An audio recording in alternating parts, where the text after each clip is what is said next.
Yeah, I didn't see it. Count now.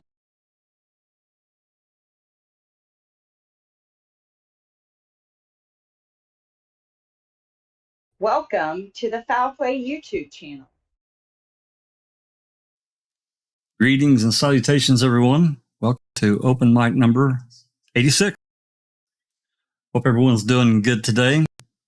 And yeah, we got a process starting here.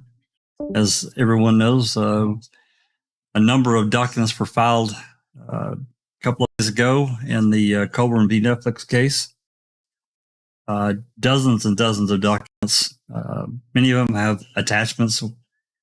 One document has like 50 something attachments along with it. Others, I know another one has over 30. So anyway, I'm just going to tell you right now, I don't see any way possible we can get done with everything and cover it properly. I imagine some of these, at some point we may go back and dive deeper into, but basically, Netflix is looking to, they're proposing summary judgment. So, and in support of that, this is the reason I think we're seeing everything we're seeing. There's some really good information in these documents as it pertains to Colborn's case. I'm going to be quite honest with you. I have not had time to read everything. Some of it's not relevant, and we're probably just going to look at the document and move on. Some of it we are going to read, though, to understand their process. I think it's the only right thing to do. Otherwise, we're just kind of spinning our wheels here. The first couple are pretty short. I think the third document we're going to get into, we're starting, for those that are wondering, we're starting with document 267. That's the most recent of the newest filing. And then these run through document 293. I think that's right. I think that's right. But we're not going to get that far. I can tell you right now we're not, because, no one wants to stay here all night reading this stuff and talking about it. But we'll stay for a while till everybody gets tired. People have to work tomorrow. I understand that. I know Rhonda, congratulations, Rhonda, is starting a new job in the morning. Congrats to her. But she can't stay up all night. We'll try to get you out of here by 1 a.m., 2 a.m., Rhonda. You're not laughing. All right. You're not laughing. Yeah, not really. I'm kidding. We won't I know how to see myself out when I don't have any option in my brain. Yeah. Anyway, just a second. Thank you, guys. Thank you. I'm going to flip my camera off for a second. Anyway, let's greet everyone and say hello to those in live chat that have joined us. We appreciate you coming along and reading along with us. We're going, and as usual, in these longer documents, and even between each of the shorter documents, we're going to probably discuss if there's anything relevant. If not, we're going to move on. So anyway, want to say hello to Rhonda SD. I see you, Colette, and the lovely Dark Side. There's my internet wife, Nosy. Woohoo! And I'm kidding, Nosy. Andy B. Andy, what have you done now, Andy? Oh, what's Andy He's done? Already apologizing. That's all right. Pete Moss. Yep.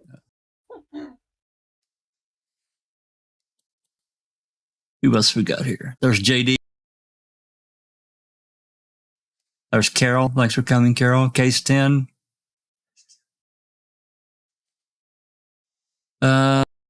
There's Ian. Ian Rose. Thanks for coming.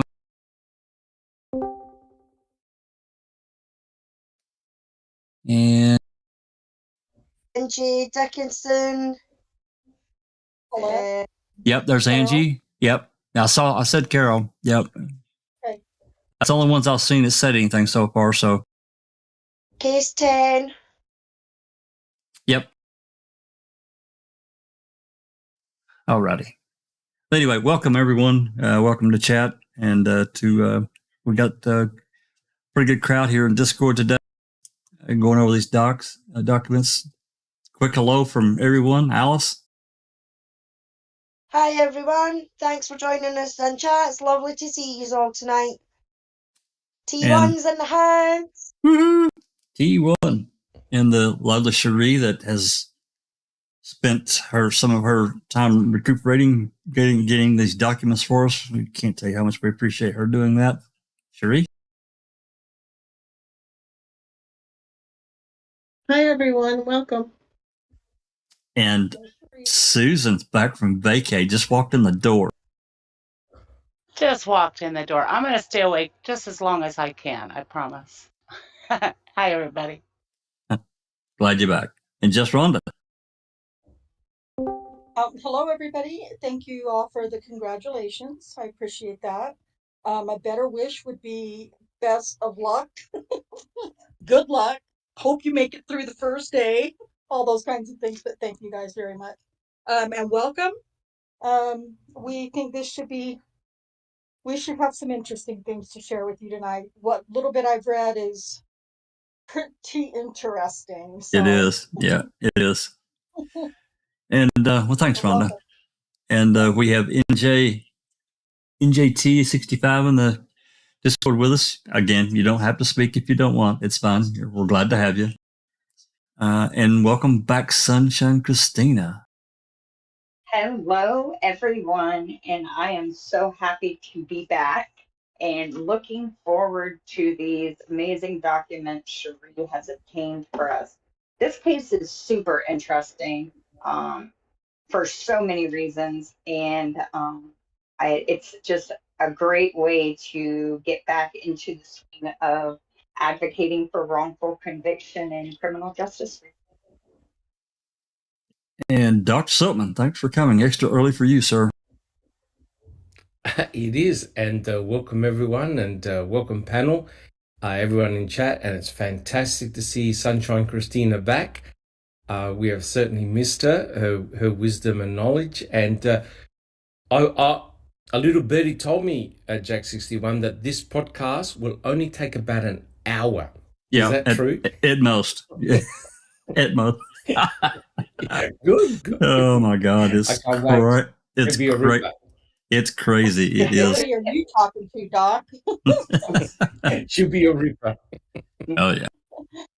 If an hour has 180 minutes in it, yeah, it's probably gonna take a couple of open mics to get through all of these, especially if those are relevant. You know, as I said before, some of these they're really not relevant. We've read through it before. I can tell you for sure that some of the later ones they're trial transcripts. We're not going to read them. We may maybe look at the relevance of what it means, but in reality, we don't need to read trial transcripts. It's pointless. So, but they've included it in their filing, so we'll make mention of it and move on. So, Hey, Doris. hey, this brother yours. Thanks for coming, man. Yep, Paul. There's Jazz Nez, Jennifer Manning, Sherry Lynn Pontillo. People And keep there's- dropping You gotta in watch on out us, for- and I can't see them Watch fast out enough. for Cherie. Yeah, well, yeah. Of course, she's Italian. She'd kick your ass, and she'll get a hammer after you. That's for sure. Correct. Apparently, she's buying a new hardware store. It's only going to sell hammers. There's Passive Bear, and a few more is probably snuck in. Anyway, all right, guys. We're probably going to pass this around so not one person is doing all this reading. Like I said, there's so many documents, but let's go ahead and get it. Let's go ahead and get the first one pulled up. Give me just 1 second. Really?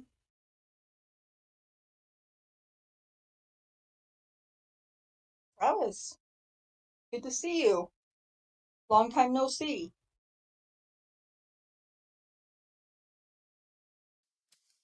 All right, this is like I said, we're starting on document 267, and I've got several pulled up. I think I've got through 275 pulled up on in my reader here. I use Foxit Reader because it's free. Not as there's functionality wise, it probably doesn't have as much as Adobe, but it's still quite functional. But the main part, it's free, which we're always interested And in you that, can right? actually do quite a bit with it. You actually can, At least for what I do. and for what I do, absolutely. Yeah, I like it. I've gotten used to it. And, Adobe wants $10 a month for their reader, and I'm not paying them. Thank you, but no thank you.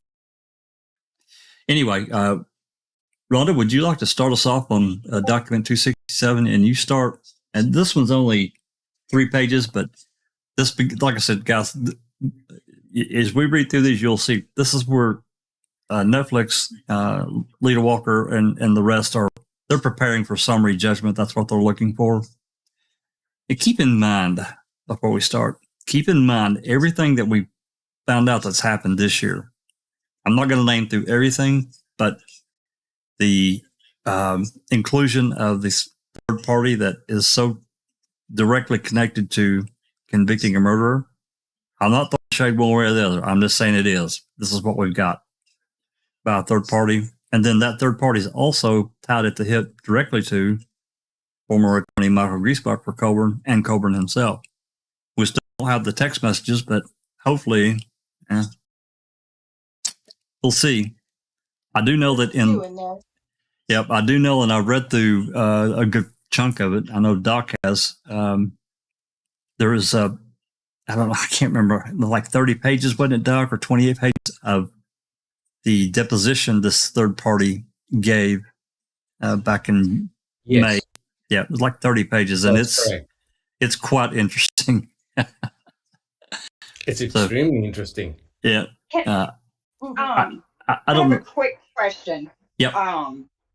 Just for anyone, a summary judgment is basically where it is dismissed without Netflix owing anything, correct? Can we get a clarification? Well, they just get, as a party, Netflix would be dismissed, is what they're looking for from the suit.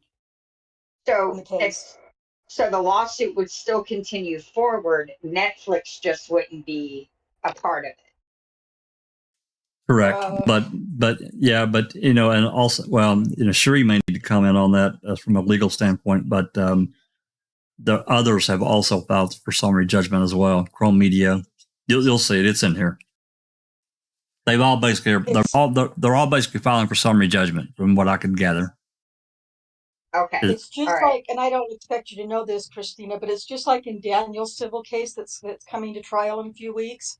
There were several parties that were being sued: Oklahoma City, Chief Bill City, Rocky Gregory, and another cop, and there might have been one more, but anyway, they all filed motions for summary judgment, and they all got summary judgment. They are all out of the suit now. The only one left in the suit is Daniel. And so if all of these guys in this case file for are filing motions for summary judgment and they all get it, then it's going to be, there's, I don't know who's going to have to sue. Right. So it kind of comes down to that in a nutshell. Yeah. That's pretty much what I gather. Cherie, do you have anything? Does that sound about right for summary judgment? Is that right? I mean, can you have different words to explain? Yeah, it does. It's or what she said's right, but it's just where they're saying like Netflix is saying, he's presented all his evidence and he hasn't proved, each of the things he says he's trying to prove, and so that the judge should just dismiss it. Take them out. Summary judgment, say it's over. Yeah, at least for like for Netflix. If Pro Media meets the standard as well, then they could be out too.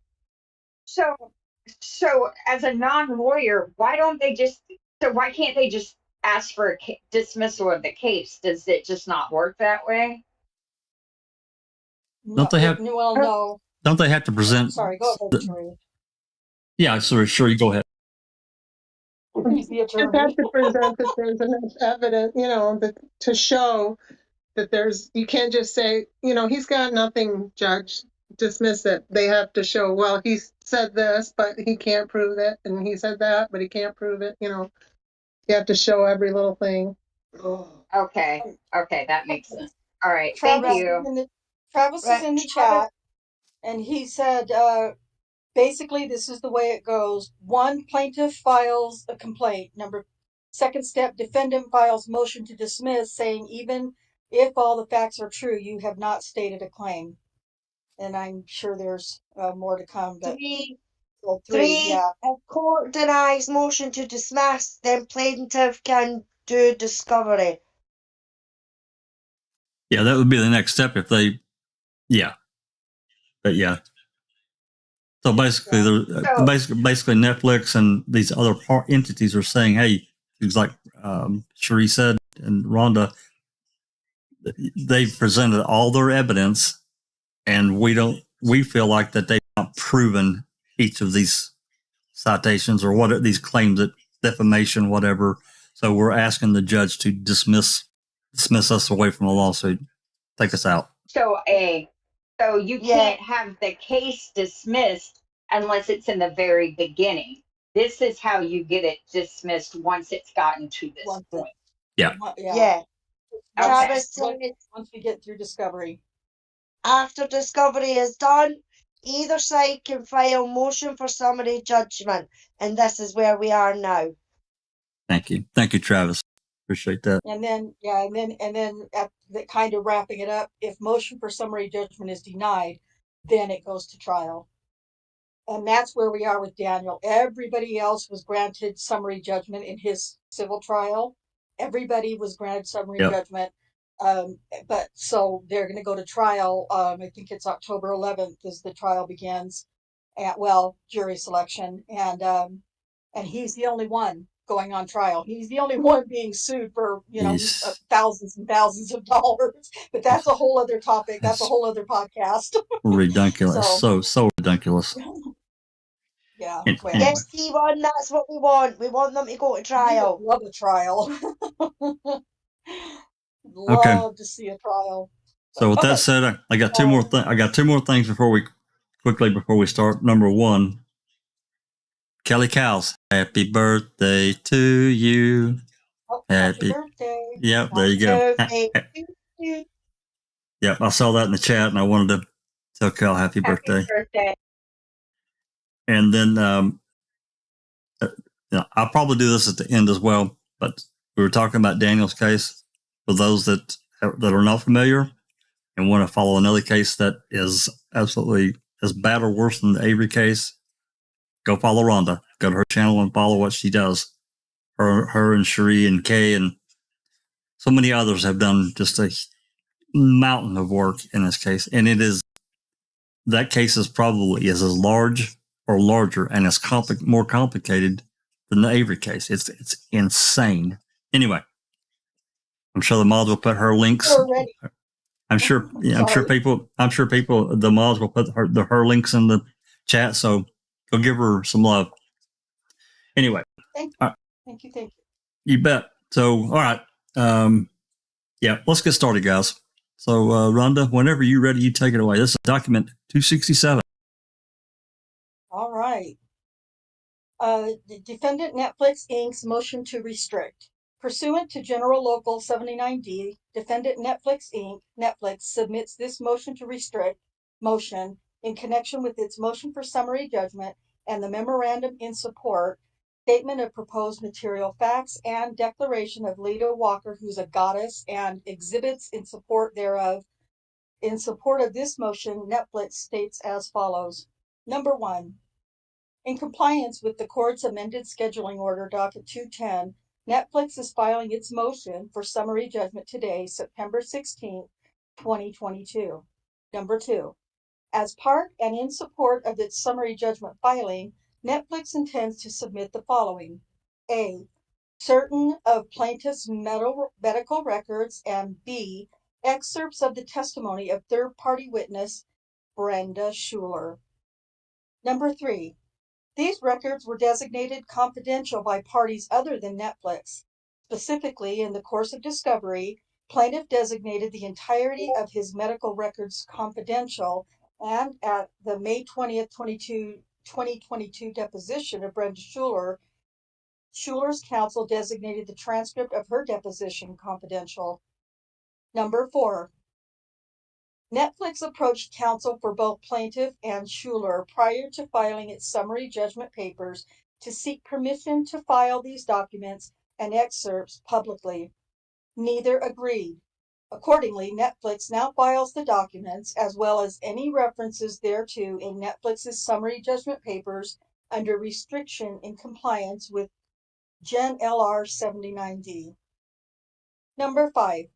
While Netflix takes no position regarding whether good cause exists for plaintiff's medical records to remain restricted from public access, it notes that plaintiff put his physical and mental health squarely in issue in this case by pursuing a claim for intentional infliction of emotional distress.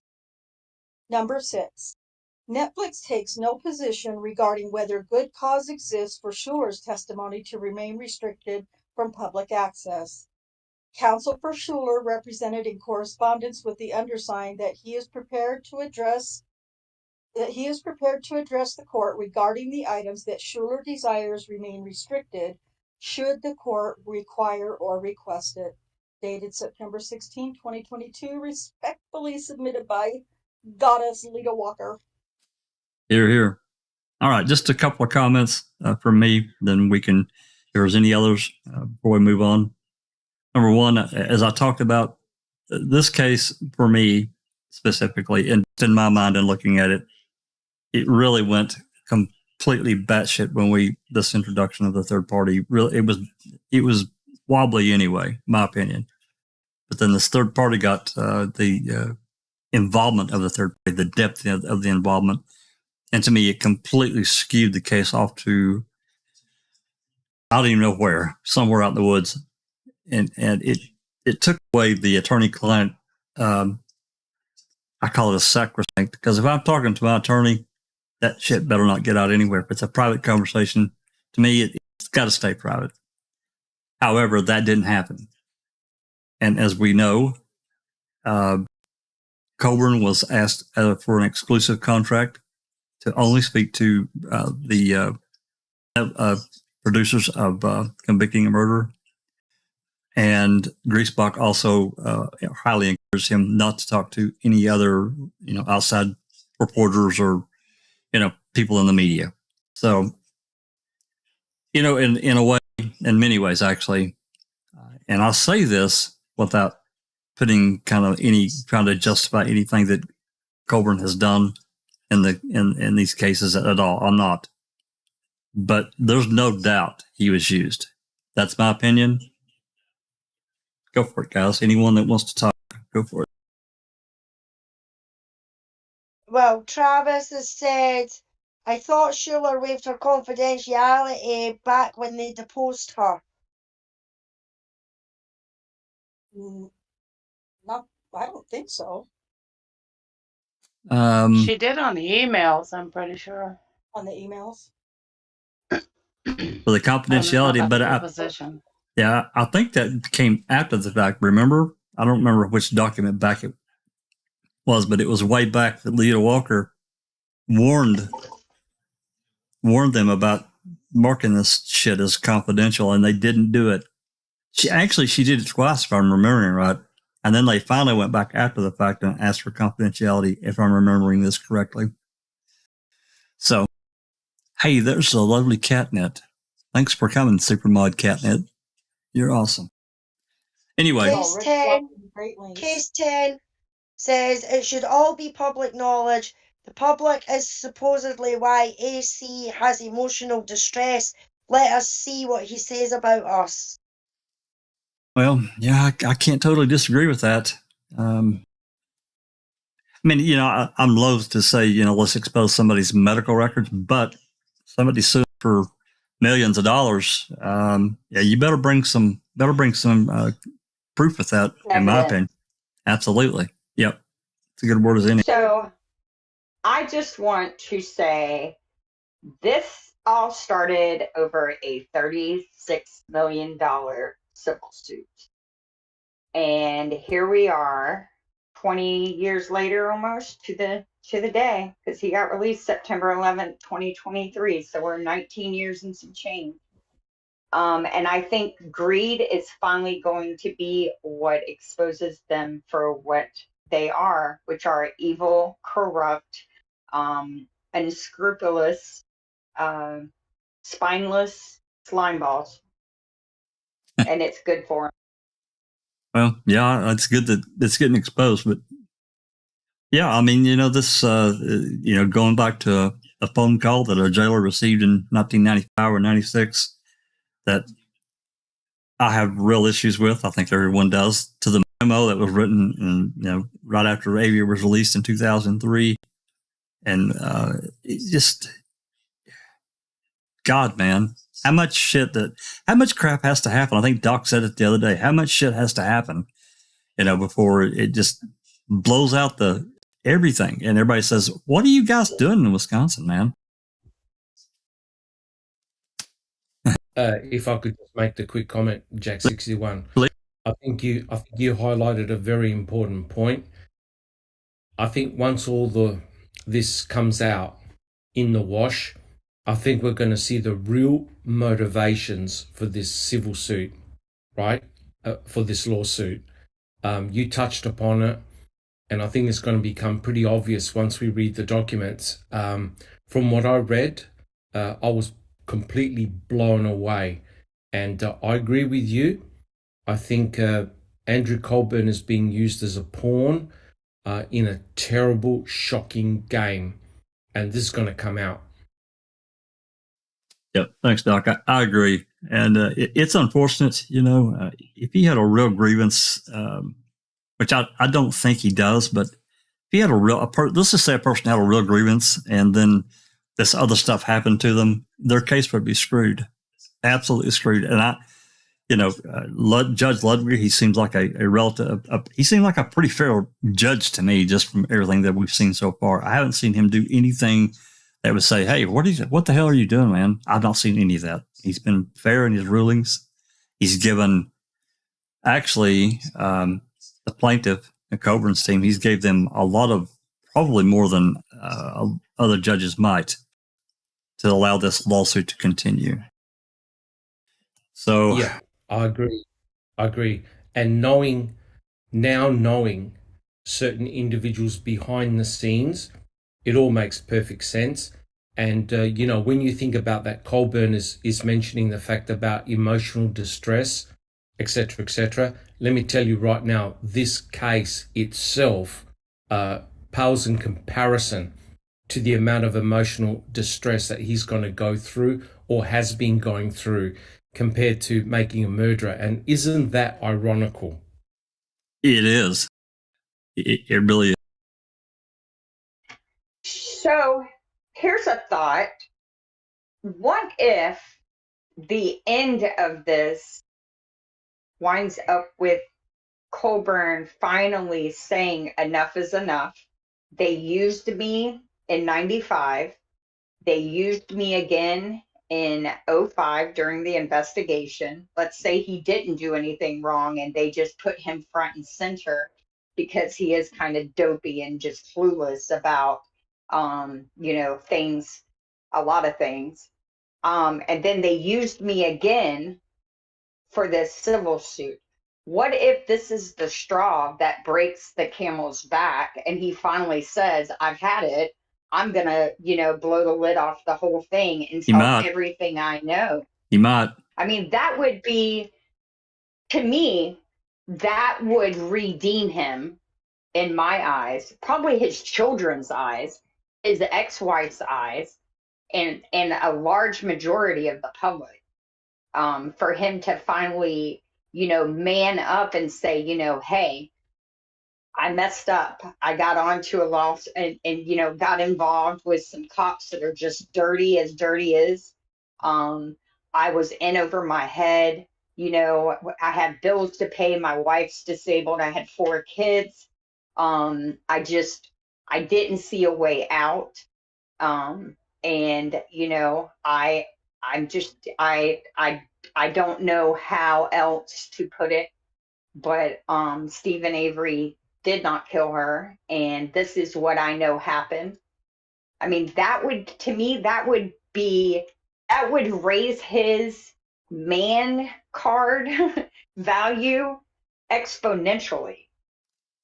Yeah, if he were to do that, I mean, he's made some mistakes, and even if he didn't say, that Avery didn't, if he, let's just say he didn't say Avery didn't kill her, but he could say, I did this and I did this, in order to help the case.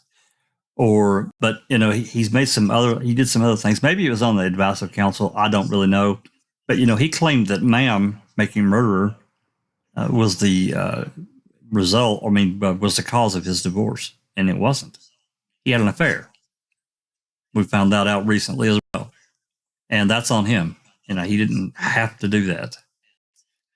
So he said some things that really hurt him. But yeah, I mean, I think it would definitely go a long way if he would extricate himself away from some of these other actions. I agree, it would. This is, I see it very much. I don't know what everybody else on the panel and chat thinks, but I see this very much as a litmus test, right? And unfortunately, Colborn is the worm that's dangling at the end of the hook, if you know what I mean. And it's when you realize the players behind the scene, it is actually quite despicable when you think about it. It is. There have been a lot of things that were done that we found out this year that really, it's kind of hard to kind of shock me, but some of the things I'm like, are you kidding? I had no idea this stuff was going on. Correct. And and I think, the finger of blame has been pointed to making a murderer 1 and 2, and also people like you and I and people in chat as being quite disruptive, etc., etc. However, when all this is over, we're going to find out the true reasons behind the civil suit and what the motivations were of certain individuals. And to me, that just blew my mind. Same here, Doc. Absolutely. All righty. Let's move on to document 268. And this is a 2-page document. I just read this for myself since it's not that long. Get this head here. Yeah, this is defendant Netflix Inc.'s motion for summary judgment. Pursuant by Fed R. Civ, I guess that's page 56, Civil Local Rules 7 and 56, Netflix, by and through undersigned counsel, moves the court for order granting summary judgment in its favor on all claims. This motion is supported by the accompanying memorandum, the declaration of Lita Walker, and accompanying exhibits. Lisa Nishimura, Adam Del Dio, Paul, I can't say his last name, Kapidlansky, Yep, thank you. Betty Heinzen, Kathleen Heinzen, Barbara Colborn, and Thomas Pankow, the parties' stipulated statement of facts, Netflix statement of proposed material facts, the pleadings and records already on file with this court, and any oral argument permitted by the court on this motion. Basically, this little 2-page, that's actually 1 page, signed by the awesome Lita Walker. They're going to lay it out here. And the next document is quite lengthy. Says quite lengthy. I think it's 47 pages. Yeah, it's 47 pages. So there's probably a good 40-ish, 43 of actual reading material. So if there's any questions or whatever, we're just going to proceed on, because that basically she's just saying, hey, we're asking for summary judgment, and here we're going to start getting to why we think we should get summary judgment. We good? All right. So, Rhonda, do you feel like reading? I'm not going to ask you to read all this. This is a long document, but you can start us off, and if you want to take a break, then one of us can take over. All right, as long as I'm not you're not down sleepy, I'll be good. No, you're good. Okay. All right. We will just start with, well, defendant Netflix memorandum in support of motion for summary judgment. God, I love this. Oh. Introduction. This defamation lawsuit arises from Making a Murderer, a 10-hour documentary series Netflix released on December 18, 2015, created by filmmakers Laura Riccardi and Maura Demos, the producer defendants. Ma'am tells the true story of Manitowoc County resident Stephen Avery, who spent 18 years in prison for a rape he did not commit before DNA evidence exonerated him. Avery then returned home only to be arrested, tried, and convicted again for another crime. Teresa Holbach.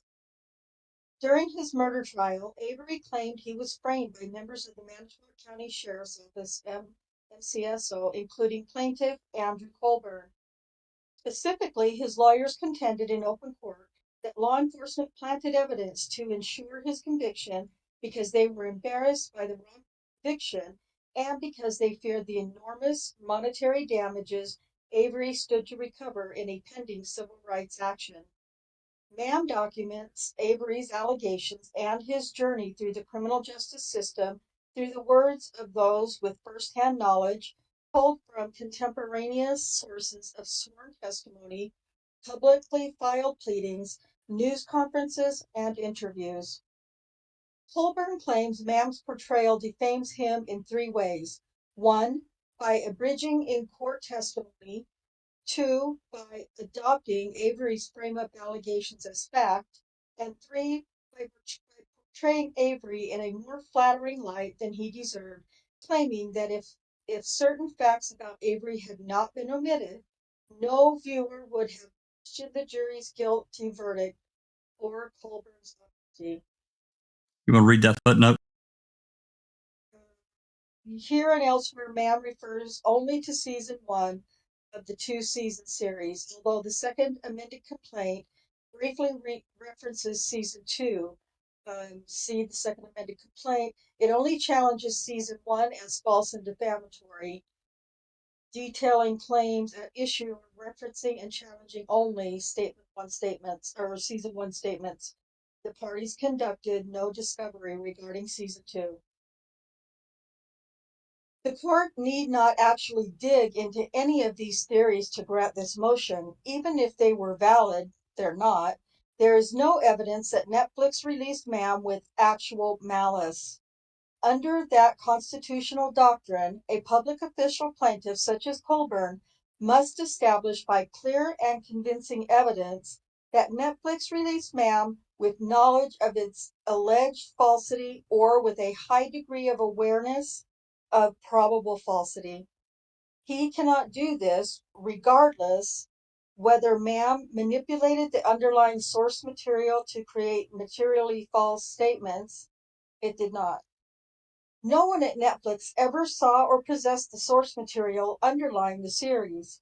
No one at Netflix was responsible for fact-checking or vetting the series, and they did not do so. No one at Netflix ever had any reason to doubt or question the filmmakers or the truth of what Ma'am documents, much less the knowledge of probable falsity required under the law. Colborn has no evidence to the contrary. For this reason alone, Colborn's claims against Netflix fail as a matter of law. Regardless, not one of the 3 theories of Colborn's case holds up under scrutiny for both factual and legal reasons. First, Colborn cannot prove material falsity. This court need not determine the truth of or falsity of claims made by Avery's counsel at his trial. The only question in this case is whether Ma'am accurately documented that trial.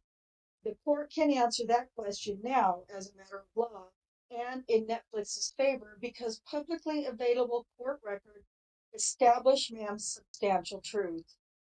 Ma'am's filmmakers edited their source material. All documentary filmmakers do. None of their edits created a materially false statement. None changed the overall gist or sting of Avery's accusations or Colborn's response to those accusations. and Colborn thus cannot satisfy the burden of proof he bears.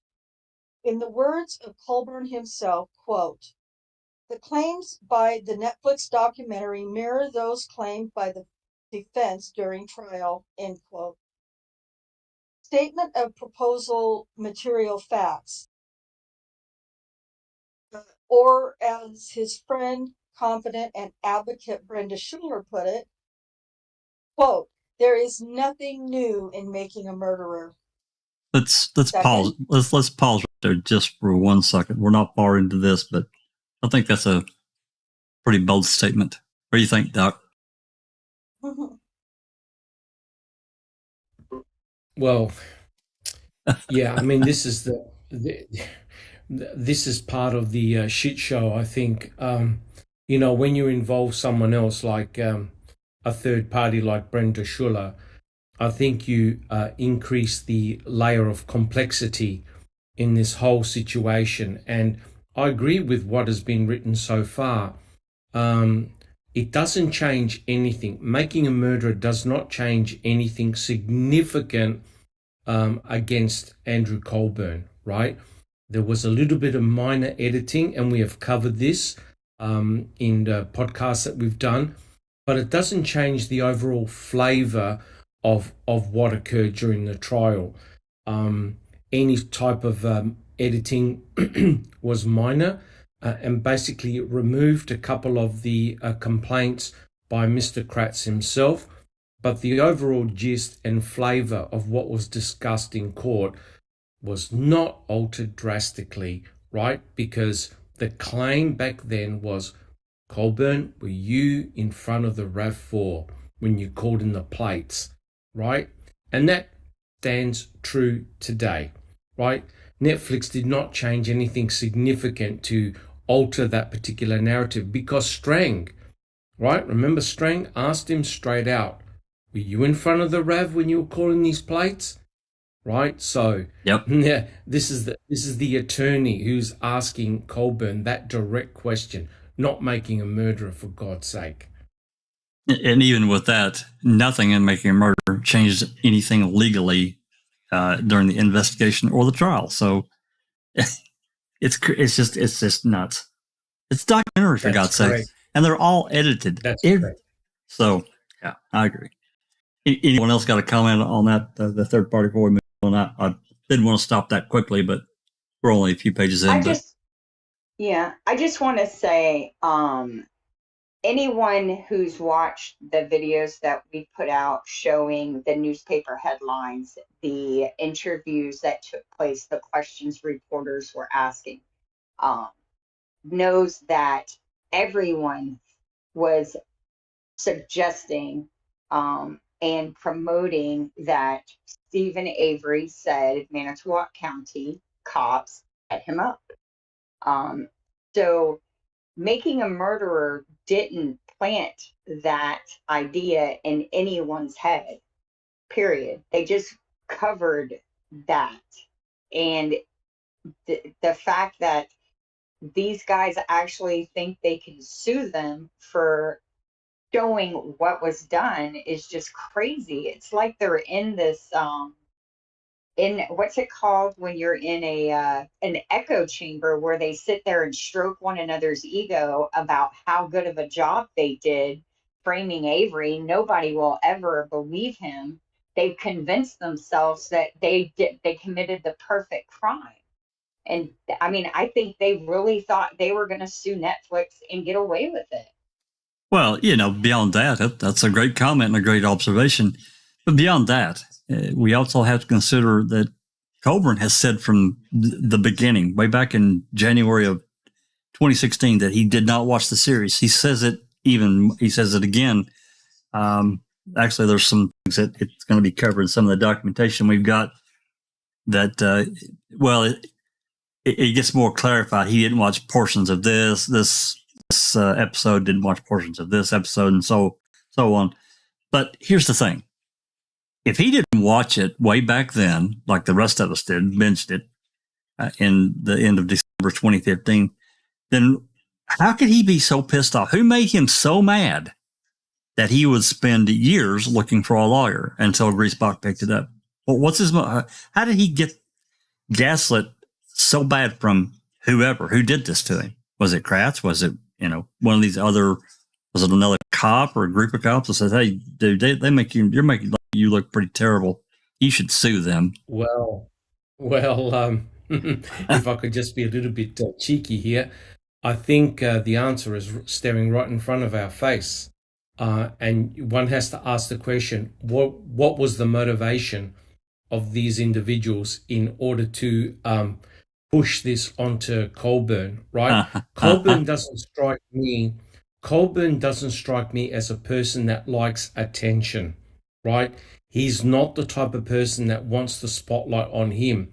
He's the antithesis of Ken Kratz, right? Ken Kratz likes the limelight. Andrew Colborn does not like the limelight. He prefers to stay in the background, do his job, keep nice and quiet. Someone is pulling his chains. I think we now know the answer. I agree, but I'd like to take a poll here. How many actually believe that Andy has not watched the entire first season, at least? I call shenanigans and bullshit. I don't believe it either. Yeah. I believe he watched it all several times. In fact. Yeah. I think they've all watched it, Jack. Kratz, Fallon, Gann, the lot of them. I mean, don't forget, there's the emails between, who was it between? It was Kratz and stuff like that. Said, come over for drinks and everything like that. That was the reporter. No, that was Emily Matesic. Oh, no, it wasn't. That's right. Matesic, that's it, Jack. Yeah, Matesic. Sending emails backwards and forwards to each other saying that they weren't going to watch it, and she's like, "Oh, I'll buy the drinks and stuff like that." You're guaranteed every one of them has watched Making a Murderer 1, and that's why there's so much taking a hissy fit about it, and that's why I get annoyed. Because when it came to Mam 2, they all of them had the chance to come back and rebut things that was in Mam 1.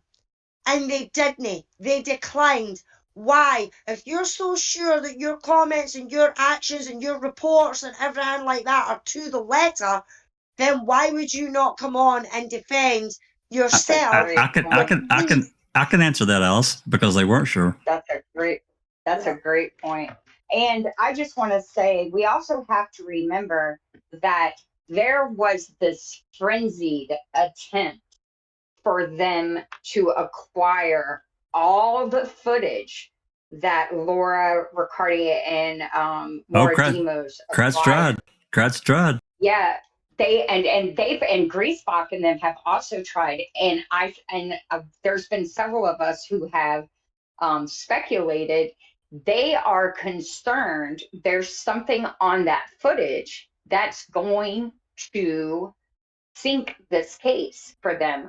Because most of us have been researching this for years now, and we know at minimum Stephen Avery was framed. Okay, bottom line, he's definitely wrongfully convicted.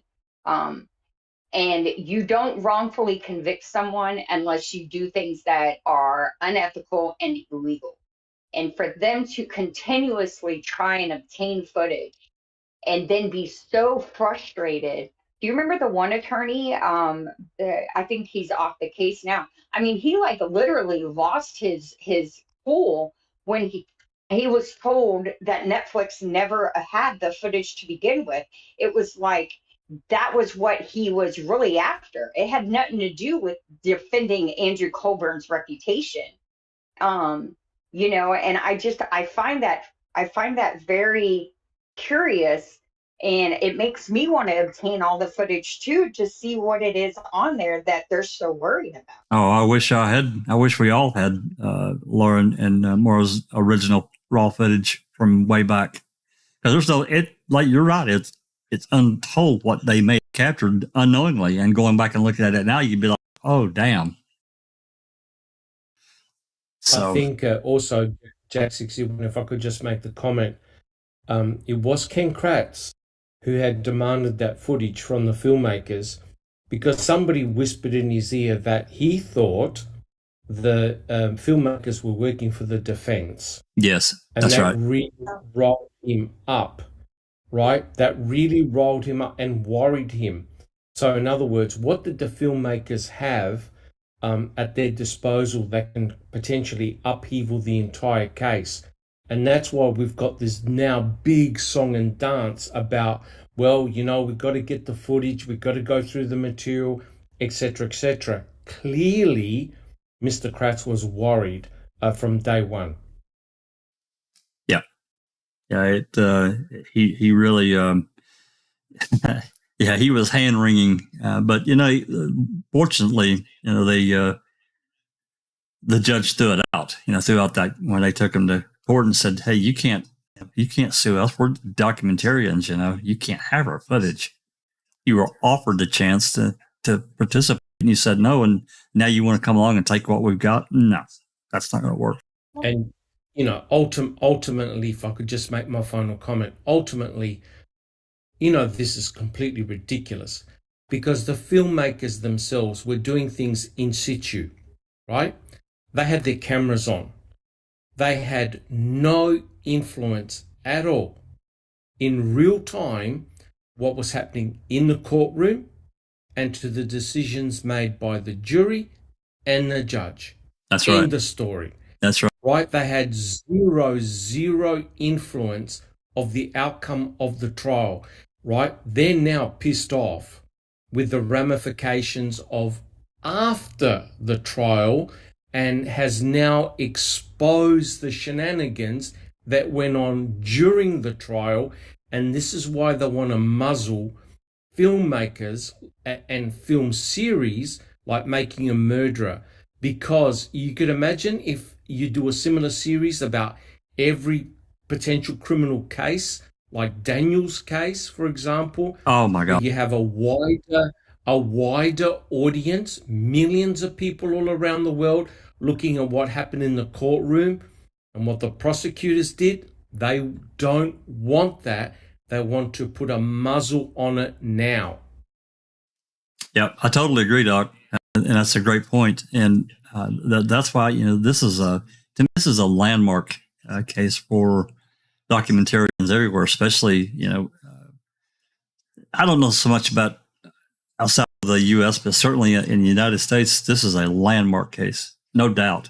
Because if Netflix were to get ruled against and had to admit culpability or got found guilty and had to pay, can you imagine the effect that would have, not just on Netflix?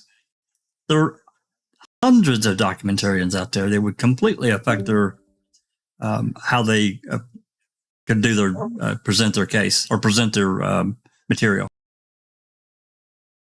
This case is a benchmark on exposing and changing the narrative, right? Because remember that clip where it says murder's hot right now? Yep. There was this huge push to make murder, the arresting of a criminal and the prosecution, into, you know,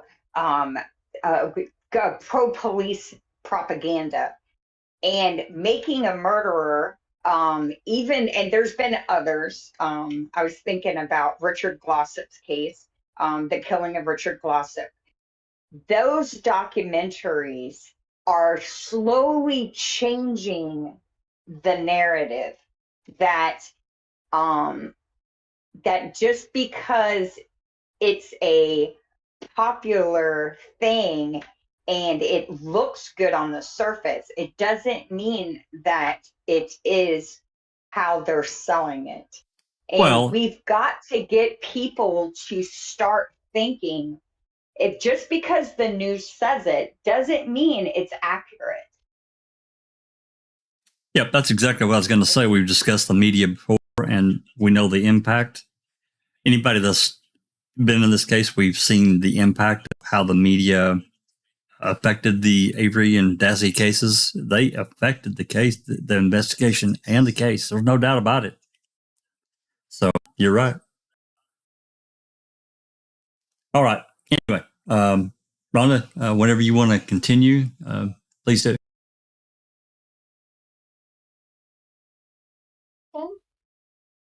Ma'am, on its face, refutes Colborn's claim that it somehow adopts or endorses Avery's frame-up defense as incontrovertible fact. Undoubtedly, Ma'am tells Avery's story from his perspective, but that is not defamatory. Meanwhile, despite the filmmaker's decision to build Ma'am around Avery, it portrays him as a deeply flawed and troubled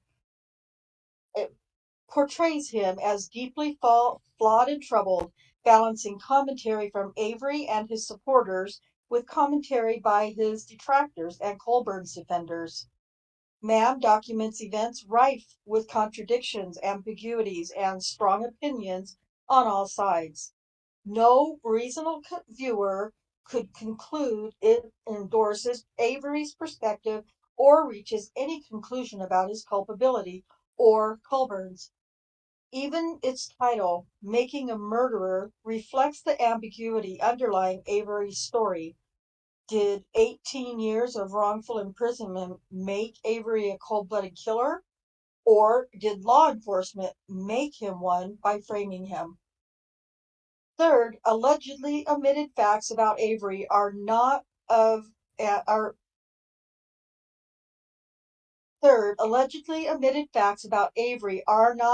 and concerning Colborn, and so cannot support a defamation claim as a matter of law. Setting that aside, Colborn's claim that Netflix had some duty to make Avery look bad so Colborn would look better does not equate to a false statement. Avery's guilt does not exonerate Colborn. As Colborn's former counsel of record Michael Griesbach has previously acknowledged on multiple occasions, it is possible both that Avery killed Teresa Halbach and Colborn planted evidence to ensure he was convicted. In any event, because these alleged omissions are not about Colborn, they cannot defame him. Documentarians can tell the story of murder trials, including allegations and accused makes against law enforcement without running afoul of the law. Were Colborn's theory of this case to prevail, journalists, documentarians, commentators, and ordinary citizens could not fully discuss any criminal trial without the specter of being sued for defamation over their repetition of the accusations of criminality and other reputation-damaging details that come out in the context of the trial. For this reason, the First Amendment protects substantially true reports and places the burden squarely on the shoulders of public official defamation plaintiffs such as Colborn to prove that challenge statements about them are materially false and made with actual malice. Whenever I read that part with malice, it really kind of sears it in my brain that that's a big Doesn't that denote a legal thing with malice? I'm sure it does. With malice. Well, yeah, it means that they're claiming. Colborn claims that Netflix did this intentionally, maliciously. Yeah, maliciously. Yeah, maliciously. Yeah. Yeah. Like their intent in doing this, making this documentary was to harm Colborn. Yeah, bullshit. Right? It's such bullshit. It really is. Yeah. So every time I see malice, I think that's where my brain goes. That's a big standard or thing that you have to meet, and he just can't do it. Well, we learned. We before you continue, we learned that in the Depp Heard trial. True. Yes. Yeah. But I mean, not only that. I mean, every time I've heard malice, especially in this Colborn case, because it's a fucking joke. The only thing that pops into my head when I hear the word malice is the song A town called Malice. Do, do, do, do. A town called Malice. That's funny. That's Because it is just so stupid. Yeah, yeah. yeah. Yep. Okay, sorry, I just needed to say that about that word. Colborn cannot meet this burden, and his intentional infliction of emotional stress (IIED) claim fails along with his defamation claim. Netflix is entitled to judgment on Colborn's two claims as a matter of law, and the court should grant summary judgment in its favor. Background on Avery's conviction for rape, exoneration, and subsequent conviction for the murder of Teresa Halbach. On July 29, 1985, a Manitowoc woman named Penny Berntsen was sexually assaulted while she was jogging. Stephen Avery quickly became a suspect and ultimately was convicted of first-degree sexual assault, attempted murder, and false imprisonment, for which he was sentenced to 32 years in prison. After 18 years in prison, DNA testing exonerated Avery. He was released and returned home in September of 2003. 2 years later, on October 31st, 2005, a young woman named Teresa Halbach went missing.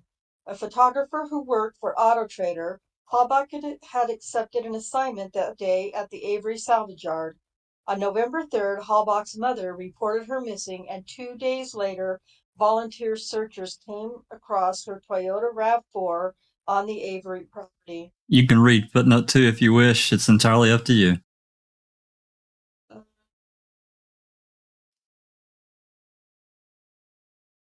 No, I don't think so. We'll go on.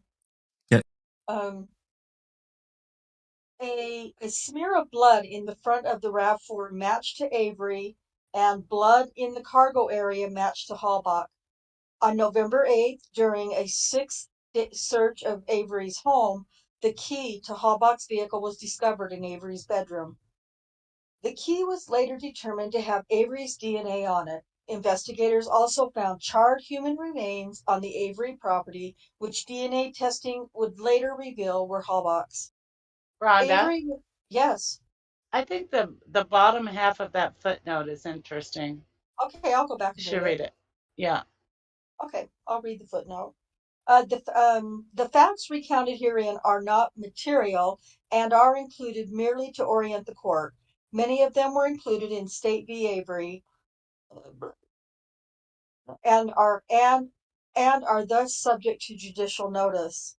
Others are recounted in news reports such as those cataloged at the Madison.com Stephen Avery case, and all of them are documented in unchallenged portions of MAM. Despite these background facts being uncontroversial and indisputable, plaintiff refused to stipulate to them on the eve of filing and refused to specify or even meet and confer on what about them was objectionable. That's interesting. Yeah, remember we got told that we should read the footnotes because the footnotes can be important as well. So I can't remember who it was that said that. I don't know if it was one of the lawyers or somebody, but I think we should read the footnotes as well because there's just wee snippets in them that could make us go, "Oh, really?" Yeah, I mean, it's unless ridiculous. One of those that said, "Yeah, we should read the footnotes." Yeah, it's ridiculous that he wouldn't meet and confer. Stipulate to that. Yeah. Stipulate. Yeah. Yep. Yeah. And I just want to say, if there's a footnote, get the magnifying glass out and read it because there's a reason they're putting it in there, and there's also a reason why they're shrinking it down in most cases. They want you to not read it. Well, footnotes are, I mean, typically they're in small type anyway. I think that's a procedure for filing. Yeah, it's just an extra bit of information that they don't An want. explanation. Yeah. Well, okay. So moving forward, unless it's just a bunch of cited cases, I'll just read them all. just read it. We'll Yeah. just read them all. Okay. The DNA. The key was later determined to have Avery's DNA on it. Investigators also found charred human remains on the Avery property, which DNA testing would later reveal were Halbach's. Avery was charged with first-degree murder, intentional homicide on November 15th. Calumet County District Attorney Ken Kratz was appointed special prosecutor. In a search conducted in March 2006, after Avery had been charged, investigators, close your ears, Doc. Investigators recovered a bullet and bullet fragments from Avery's garage that came from a rifle found in his trailer and that contained Halbach's DNA. Avery's case went to trial in February 2007 and lasted nearly 5 weeks. The jury convicted Avery for Halbach's murder. Material facts. 1. Avery's civil case for wrongful imprisonment and the Manitowoc County Sheriff's Office conflict of interest. After Avery's exoneration for rape, the state of Wisconsin investigated and concluded that Manitowoc County Sheriff Tom Kusurek and District Attorney Dennis Vogel and others had strong reasons to believe that another man was Berenson's real assailant and that Avery was innocent, but went ahead with the case against Avery anyway. Avery filed a civil rights lawsuit for $36 million in this court in 2004, asserting claims against Manitowoc County, Kusurek, and Vogel for violating his constitutional rights. The plaintiff here, Andrew Colborn, was deposed in Avery's civil case and testified that immediately after Avery's 2000 release, Colborn recalled receiving a phone call in 1994 or 1995 when he was a corrections officer at the Manitowoc County Jail. Colborn testified that the caller identified himself as a detective from another jurisdiction and said an inmate there had claimed he was responsible for an assault in Manitowoc County for which another man was imprisoned. Colborn testified that he transferred the call to a detective but did not document the jail call until making a written statement about it in September of 2003. Colborn provided the statement to the then sheriff, who kept it in his safe. Avery was arrested for killing Halbach while in the midst of discovery in his civil case. The jail is facing a costly criminal trial. He settled his lawsuit against Manitowoc County for $400,000, from which his attorneys were paid $160,000. Meanwhile, authorities decided that Calumet County would take the lead in the Halbach investigation to avoid any conflict of interest arising from Avery's prior wrongful conviction and resulting civil litigation. Nevertheless, it was Colborn and another MCSO employee, James Link, who purported to find a key piece of evidence in the case against Avery, the key to Halbach's SUV. It appeared on the floor of Avery's bedroom after Colborn had roughly handled a small bookshelf. 2. Avery's trial for Halbach's murder. As Colborn acknowledges, accusations that he and Lank planted evidence to frame Avery were a central part of Avery's defense at his trial. The presiding judge denied a prosecution motion to exclude this defense because, inter alia, quote, Avery's charges against Lank and Colborn in the federal lawsuit could have provided motive, end quote. Judge Patrick Willis specifically identified Lank and Colborn as the only two officers the defense could attempt to implicate as participants in this alleged conspiracy. With regard to Colborn, as relevant here, 3 events were the focus of questioning at Avery's trial by both prosecutors and Avery's counsel. The first was the jail call, discussed above. Another was the discovery of the key, also discussed above. And a third referred to herein as the dispatch call, a call Colborn made to a dispatcher about a license plate number of Halbach's vehicle. Specifically, Avery's counsel argued to the jury that the dispatch call indicated Colborn had located the SUV before it was officially discovered in the salvage yard. Both Colborn and Link testified at the trial that Avery's civil lawsuit against the county did not cause them to plant evidence or otherwise try to frame Avery. Colborn specifically testified he did not have any reason to suspect the jail call in the mid-90s was about Avery. He was not looking at Halbach's car when he made the dispatch call, and he believed the RAV4 key fell out of a gap in the back of a bookcase due to his rough handling. After the jury convicted Avery, Colborn issued a statement featured on the local nightly news. Quote, I hope and pray that this verdict helps put to rest any suspicion or loss of confidence that this community may have felt towards our department, because I assure you, everyone that this agency, I assure everyone that this agency has some of the finest law enforcement officers in the country in its employ, end quote. At his Can we all deposition- just stop and throw up right now? Yeah, cute, Exactly. cute. So gross. Finish Jesus. this paragraph. Finish this paragraph, and we'll break for just a second. Okay.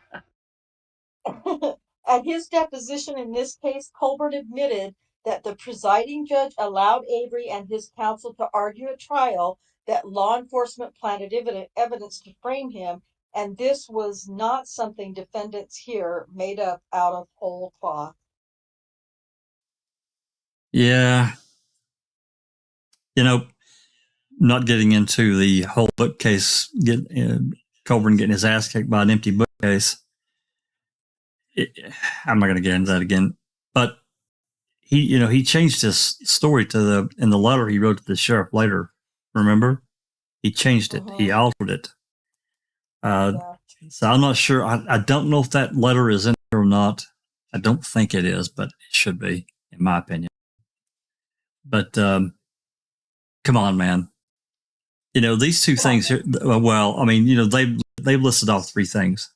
Especially the key.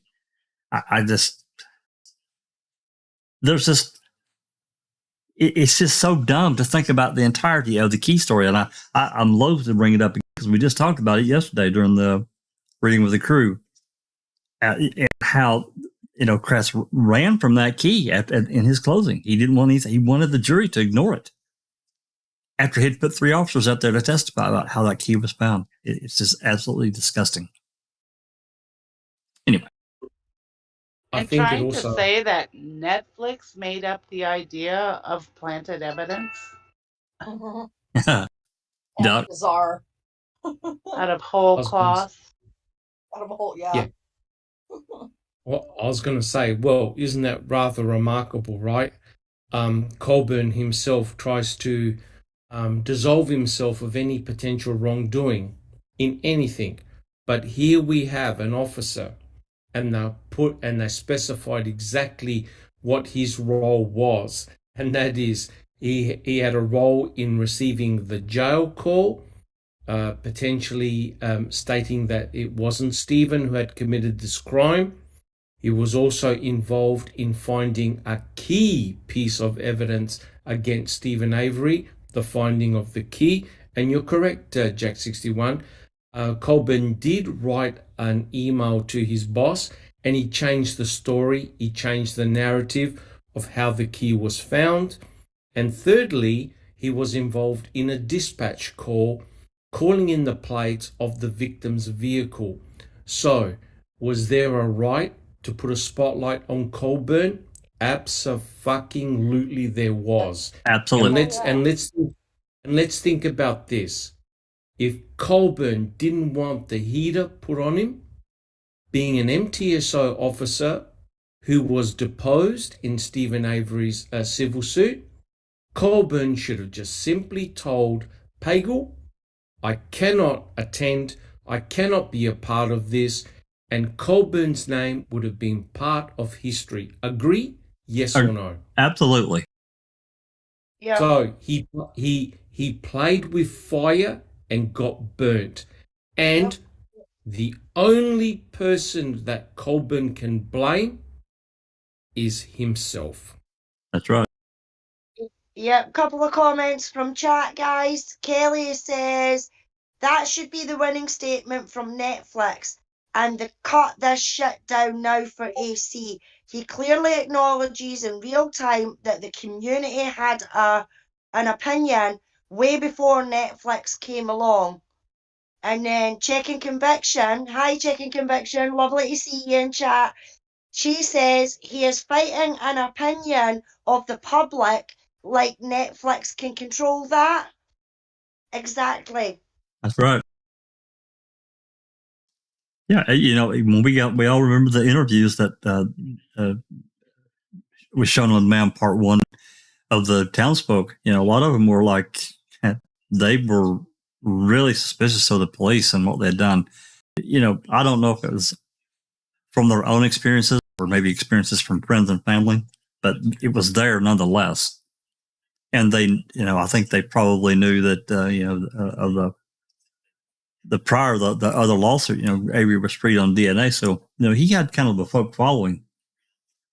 So, yeah, you're right, Doc, though. He's got no one to blame but himself. He should have extricated himself. He should have told Peterson, Poggle, all of them. Guys, I got deposed in this. I can't be a part of it. Please take me out of this. They shouldn't have been involved anyway, but he really, and Link too. He was deposed as well. And Correct. Oh, go ahead, Dr. S. I was going to say, just my final comment was, and who was on the Avery salvage yard trying to talk to Chuck? Andrew Colborn. And Right. who assigned himself out of nowhere, out Andrew. of thin air? James Lenk. Yep. Now, isn't that remarkable? And who was friends with Earl Avery's wife? Andrew Colborn. Andrew Colborn. That's right. And now, who was it? Here's what go ahead. One just brief comment that Rookie dug up here a couple of weeks ago. What was Andrew Colborn doing at the Avery salvage yard while Chuck and Stephen were at Menards? Because he's showing himself there. Yep. And if we think back to courtroom footage, to media footage, again, whose face is in the Manitowoc County uniform being shown escorting Brendan and Stephen to trial? Yep. A road sergeant is now pulling bailiff duty and transport duty.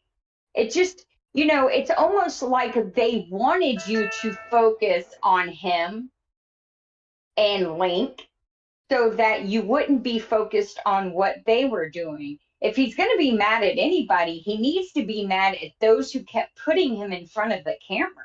Yeah, he was patrol sergeant. What the hell is he doing on escorting prisoners? It just... Yeah, it really makes no sense. No. If it's all above board, Manitowoc had, by that time, I think in 2005, they had like over 100 officers.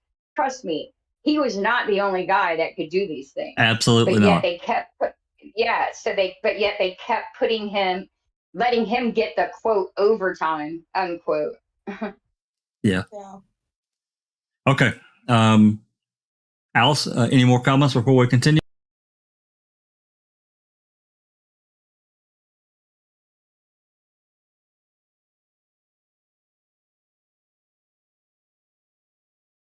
No, we're all good for now, Jack. Okay. Rhonda, you good to keep reading or you want to take a break? I'm good for now. Keep her rolling. Number 3. Okay.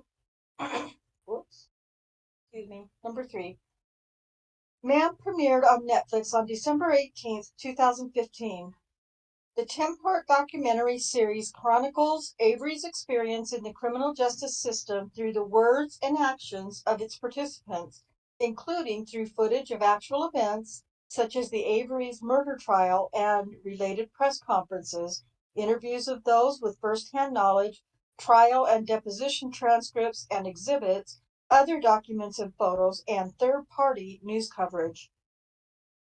Colborn himself admits that The claims by the Netflix documentary mirror those claimed by the defense during trial, and that it upset him, not because it invented some fabulous new storyline, but because it served to maintain and keep alive what he characterized as lies promulgated by Avery's defense attorneys at his murder trial.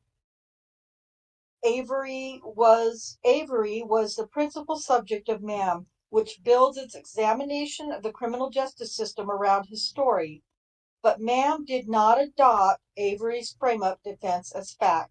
It merely documented it as part of a 10-hour series. Boom. Briefly summarized, MAM begins by showing Avery's criminal history as a troubled young man before moving to his rape conviction and exoneration. Early episodes include statements by third parties disparaging Avery as a violent individual who victimized women. MAM then documents Avery's civil rights lawsuit and the jail call, Halbach's disappearance, and Avery's arrest for her murder. Episode 3, in particular, shows a community divided over the arrest before ending with a confession by Avery's nephew, Brendan Dassey, that he helped kill Halbach, which episode 4 addresses at length. Episode 5 starts a 4-episode arc depicting Avery's murder trial. These episodes include Colborn's testimony on the jail call, dispatch call, and discovery of the key. They also show vehement defense of Colborn and other law enforcement officials by lawyers for the prosecution, a third-party journalist, and others. Episode 8 includes more than 8 minutes of excerpts from both sides' closing arguments. It reaches its climax with footage of Judge Willis reading the jury's verdict convicting Avery of murder. It also includes footage of a local news anchor reading Colburn's post-verdict statement. Episode 9 includes footage of Avery's sentencing and Judge Willis's statement that he is probably the most dangerous individual to ever set foot in this courtroom. Back to the footnote. A more expansive description of each episode can be found at SPMF 32 through 80, because the law requires the court to view the challenge statements within the context of the series as a whole. All that stuff previously filed, all 10 episodes at dockets 120 through 1 to 120 through 10. Episode 10 describes post-verdict developments such as the fact that Avery and Dassey both lost their first rounds of appeals. 4. Netflix's involvement in MAM. Netflix licensed MAM in July 2014 from the producer-defendants, at which point the series was almost entirely shot and the first 3 episodes were already assembled. Demos described the project as exceedingly independent, produced, directed, shot, and edited by my partner Laura Riccardi and myself.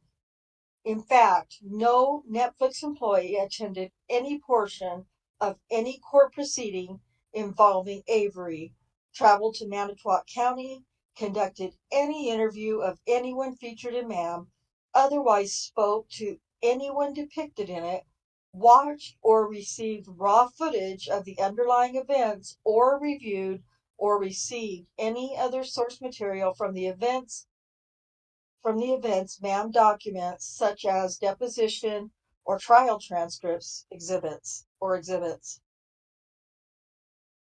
Colborn has no evidence to the contrary. No evidence to the contrary.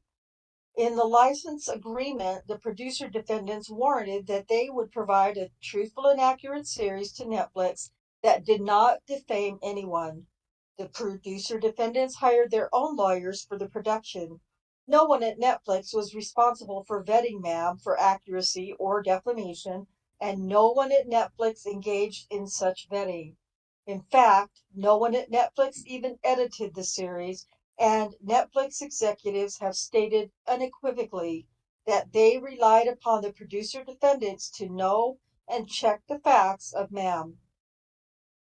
Likewise, they have stated unequivocally that they did not doubt, nor did they have any reason to doubt, the filmmakers' commitment to accuracy.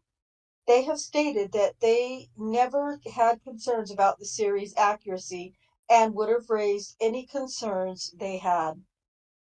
Netflix's involvement in MAM, once it acquired and financed the series, included assisting the producer defendants in budgeting and scheduling, facilitating introductions to third parties, and making other business decisions.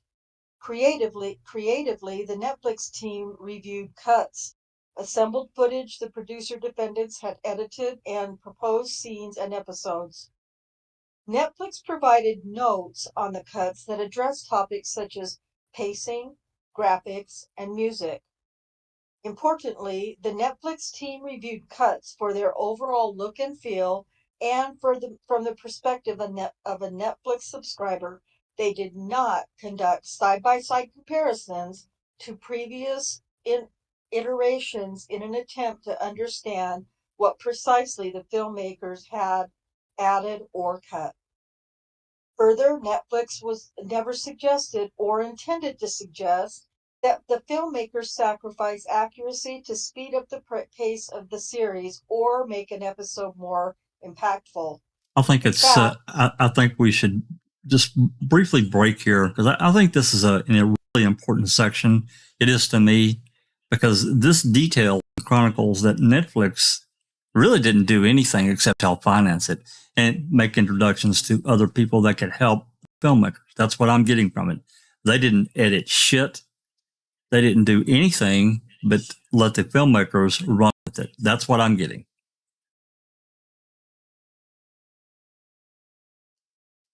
Comments? Well, I agree. Yeah, I don't think. Go ahead, Dr. S.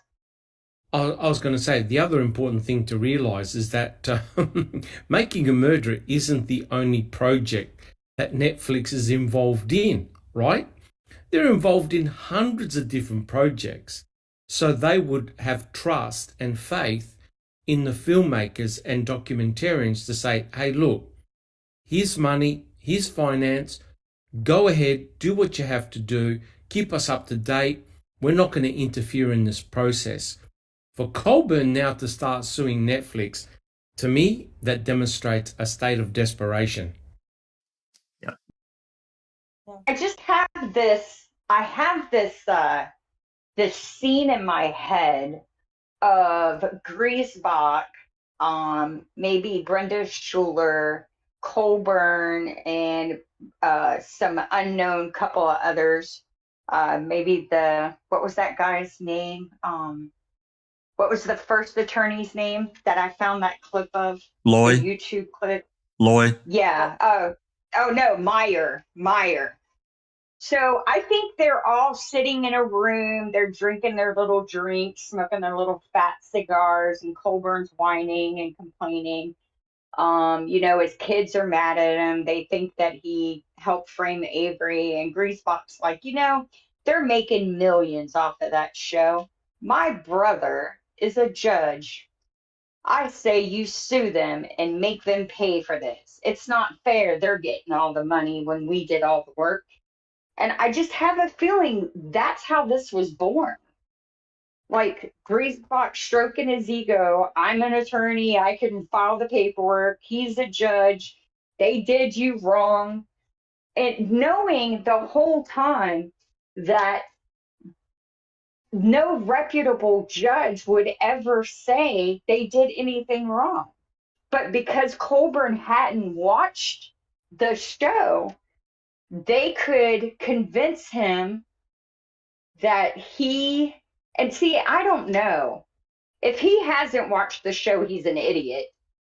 Okay. And if he did watch the show, then either his memory isn't good enough to remember that this is what I said. They didn't edit it to change it because they didn't. The transcript matches up to it. The edits are very, very minute and they do not change his testimony. Right. They don't match up in a couple places, but it doesn't change the whole the feel of the trial. Yeah. Well, Yeah, well, Jen kind of agrees with you, Christina, because she says, for me, this is Brenda's lawsuit. Colborn is only the face of it. And I think so too. Again, I probably agree with that he's as well. being used. Yeah, I think they've been in his ear, basically saying what Christina says. You know, they've made money off of you and everything like that. So you should be entitled to something. I'll help you. I'll do the research, get documents, things like that. So you go for it and go for the lawsuit and everything like that, and we'll take it for there. And that's exactly what's happening. And I bet Yeah, they're regretting it. it's not fair. Some foreign company like Netflix is making all the money. We lived it. We earned it. It's our turn. I swear that's the mentality behind this. See, and that's where we're missing this chunk of information of where it was born. Because remember, we've got the email that Colborn started looking for a lawyer like January 8th, 2016. So this is basically 2.5, 3 weeks after Susan's birthday. Right, Susan? Yep. Yep. So and Becca's. Yep, there you go. And so who gaslit him so bad that he would do this? Remember, it wasn't just Colborn that was showcased with kind of been a shady light. I mean, Wiegert was, Fassbender was, and there were other ones as well. Why aren't they suing Netflix? Yeah, and T1 had I think it was T1 had an interesting question, wondering when was Colburn's first death threat? Was it before ma'am or after? Yeah. Oh, it was after ma'am. I'm sure. I'm 99.9% sure of that. Maybe someone can help me Could have here. also been before. I mean, Exactly. people, you know, there were locals that were convinced that he was framed. Oh, absolutely. It wouldn't surprise me to find out that there were people calling up and complaining back in 05. But if they report on that, that kind of kills. Yeah. So, but if they report that, if they're honest and say that, then that kind of kills their, we received death threats because of MAM. You received death threats because you set the guy up. Well, I mean, people sat through that trial, and it was aired on local television, and they saw Andy on the stand, and I'm sure that there were a lot of people that were convinced that he was part of the frame-up. There were phone calls. He may have very well received. Yeah. I remember a couple of phone calls, dispatch calls that people called in and said, "Hey, they framed this guy. They framed Avery." And that, remember, don't forget about the letter. I can't remember the guy's name that wrote the letter. Christina, you remember the guy? That's what I was fixing to bring up. The letter from the inmate. That's right. Who's also, writing his wrongful conviction that Tim Tedious found. Yeah. That's right. What is his name? I don't know. I can't remember. We'll get to it, I'm sure. But yeah. But that letter, that's an inmate who is basing his thoughts off of what he is reading in the newspaper and watching in the news. And he mirrors what everyone else is saying now. He was set up. The only reason he knew for sure it had happened is because it had happened to him. Yeah. Hey, Christina. Go ahead. Bethany says, "Welcome back. I've been asking where you've been." Oh, thank you. Just life, lots of family stuff, but I have missed this immensely. I've missed everyone. And of course, my brain has not stopped spinning this case around in my absence. And it's very, very good to be back, for sure. Yeah, we're I miss really my glad friends. you're back. Absolutely. Yeah, I miss you all. T1, thank you. Thank you for your comments and questions and your humor. Yeah, Adios, T1. Yeah, T1. Thanks for coming, man. Really appreciate it. Alrighty. All right, Rhonda, you can start back at in fact. In fact, it was not until April of 2022, when preparing for their depositions in this case, that Netflix employees learned of the specific edits at issue. When asked about the edits, the lead Netflix executive on MAM, Lisa Nishimura, testified that they did not materially change the point of Colborn's testimony and that the edits would not have caused her concern even if she had been aware of them. Both Nishimura and her colleague Adam Del Deo testified that MAM does not convey that Colborn did in fact plant evidence to frame Avery, and they rejected the notion that reasonable viewers could interpret it that way. 5. Colborn's allegations in the SAC. I can't remember what that means. Stephen Avery case. Stephen Avery. Is he claiming he got kicked in the nuts or what? I crossed back and I couldn't I was waiting for someone to say that. Sorry. God, Wait. Welcome back, sugar. Thanks, Sherry. I missed you. Okay, the SAC, Stephen Avery case, thank you, Jack, filed at docket 105, puts at issue supposedly false statements detailed in paragraphs 27 through 39, 33 through 40, 44 through 48, and exhibits A and B. Colborn has the burden to articulate and prove how these portions of MAM are false and defamatory, but his allegations can generally be assigned to one of three categories. 1. Abridging testimony. 2. Adopting Avery's frame-up defense as fact. And 3. Failing to include negative information about Avery. For the first theory, Colborn claims MAM edits in-court testimony so as to create materially false statements about the real-life events on which he was questioned at Avery's murder trial: the jail call, the dispatch call, and the discovery of the key. He claims MAM's portrayal of the jail call implies he learned of Avery's 1985 wrongful conviction approximately 8 years before he was released, but covered it up, thereby creating a motive to frame Avery for Halbach's murder when the cover-up came to light. Stephen Avery case 24, 28 through 29. He alleges MAM's portrayal of the dispatch call caused viewers to believe he was aware of the location of Halbach's car, was even looking at its license plate before its official discovery, lending credence to Avery's claim that Colborn planted evidence to frame him. And he alleges his testimony about the discovery of the key was spliced in order to maximize suspicion that the key was planted and minimize a plausible explanation for how it came to be found. Separate and apart from these edits, Colborn generally complains that MAM is biased and unfair to him in its telling of Avery's story and omission of certain information.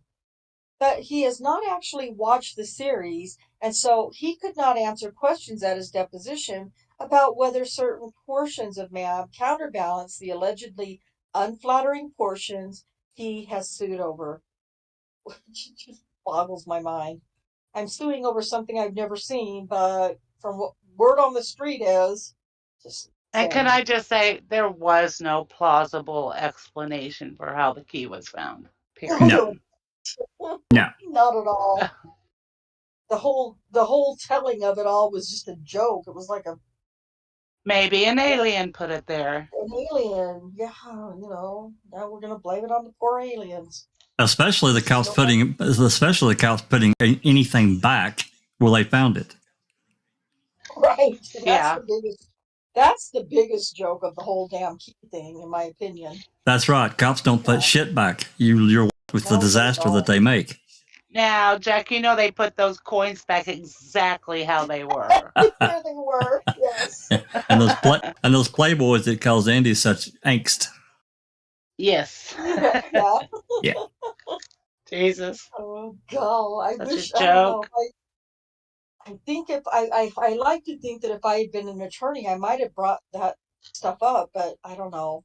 I wasn't there. I'm not an attorney. Okay. I don't know where I left off. In fact, at 127. Actually, no, in fact.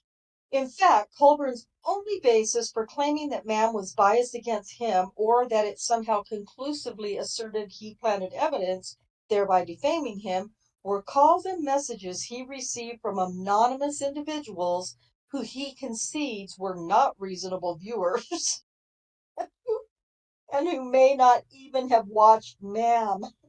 God, I don't remember reading that the other day. He Anyway, concedes to that. he concedes to that. We're not reasonable Jesus. viewers. You can't, who can decide if somebody's a reasonable viewer? God, this Well, is people that do death threats and shit like that. That's who he's talking about. right. They're not Yeah. reasonable. God. Meanwhile, Colborn agrees that it is perfectly acceptable for documentaries to have a perspective or point of view, and for filmmakers to have a bias or agenda. And I don't know what that is that's redacted. What could possibly be redacted there? I don't know. I don't know. I didn't figure it out at all. I suspect that it is a potential death threat that was called in with a specific individual named. Maybe. I don't know Maybe. that. Just a guess. Yeah, that could be. I hadn't thought of that. In any event, Colborn cannot satisfy his burden to show that Mam's portrayal of Avery's defense or anything else in the documentary is defamatory or otherwise actionable as a matter of law. Finally, in addition to his defamation claim, Colborn sues for IIED. Colborn admits, however, that physical manifestations of his emotional distress, if any, are so subtle that not even his living girlfriend is able to observe them. Sorry. Freaking joke. Medical records, which Colborn admits are the only documentary evidence of his emotional distress, back this up, and it must be some sort of medical note. Meanwhile, Colborn appears to have lived a full and meaningful life since Mam's release.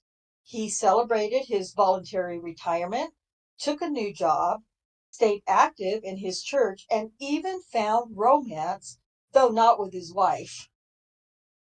Wow. How lovely. How lovely. I just love her. You know, like, oh my God. She's brilliant. That's boom. Yeah. Yeah. Oh, sorry.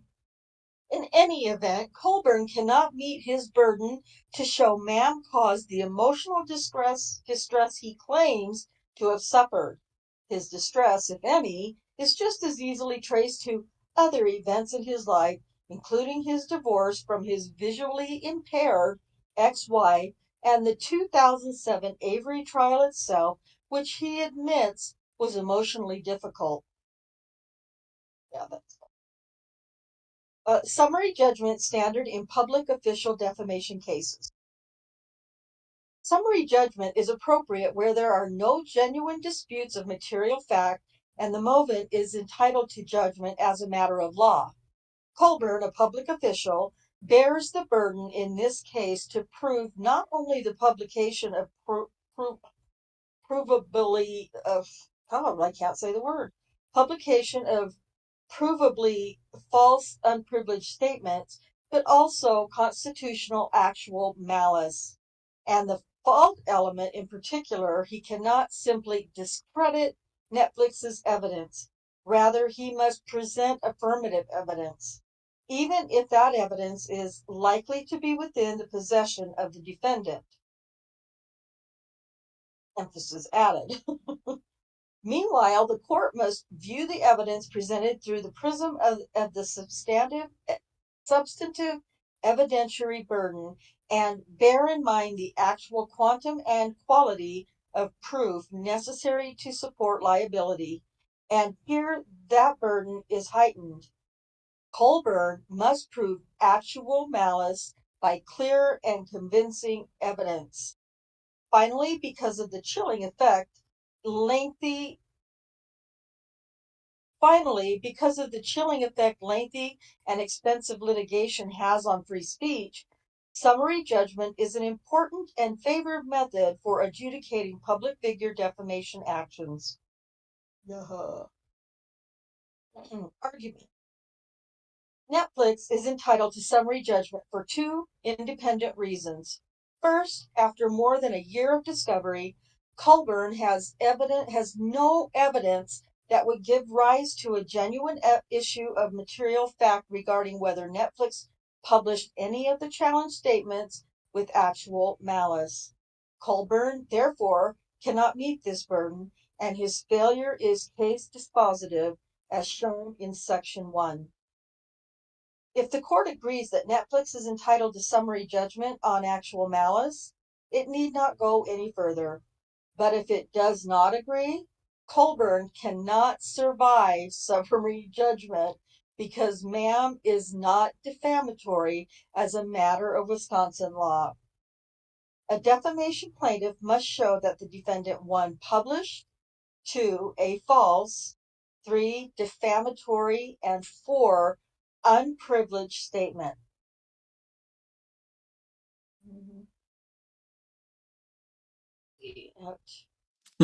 She's just citing cases, and it says explain Right. why Colborn cannot establish these. Yeah. Sections 2 and 3 explain why Colborn cannot establish these elements either. Okay. First, filmmakers are free to document what transpires in open court, and comparing the trial transcript to the relevant portions of MAM demonstrates the series' recounting of the trial is substantially true. Rest assured, the court can make this determination as a matter of law. Courts must ask whether a reasonable jury could find substantial truth has not been established. If the answer is no, the question is one of law. Indeed, this court previously recognized as much, noting that the motion to dismiss stage, if the record of at summary judgment establishes that defendants' reporting on the Avery case was substantially true, they, like the defendants in Global Relief, will be entitled to summary judgment. Second, the frame-up defense was Avery's defense and was presented as such. MAM did not endorse or adopt this defense as the truth. And even if some unreasonable viewers interpreted MAM that way, Colborn has no evidence that Netflix intended for viewers to make this inference or knew that they would. Finally, any remaining challenged statements, omissions really, are not about Colborn and thus do not defame him. That leaves Colborn's IIED claim, which he fails because his defamation claim fails. Regardless, Colborn has no evidence to support any of the tort's claims as shown in Section 4. The court should grant summary judgment on all claims in favor of Netflix. 1. Colborn has no evidence that Netflix distributed the challenge statements with actual malice. The actual malice standard is designed to afford breathing space for investigations and reports on matters of public concern. To establish actual malice, Colborn must first show falsity, which he cannot do for the reasons discussed in Section 2. A deliberate alteration of the words uttered by a plaintiff does not equate with knowledge or falsity. Then, as a conceited public official, did I read that word right? Conceited public official, Colborn must point to admissible evidence from which a reasonable jury could find, by clear and convincing evidence, that Netflix itself, not the producer defendants, either knew that the challenge statements were false or had reckless disregard for their truth, meaning it released MAM with a high degree of awareness of its probable falsity. And you can't do that, Colby. This is a demanding standard by design. Actual malice typically is found only where a publication is fabricated by the defendant is the product of his imagination or is biased wholly on unverified anonymous tip, when the publisher's allegations are so inherently improbable that only a reckless man would have put them in circulation, or where there are obvious reasons to doubt the veracity of the information or of the informant or the accuracy of his reports. None of these circumstances exist here.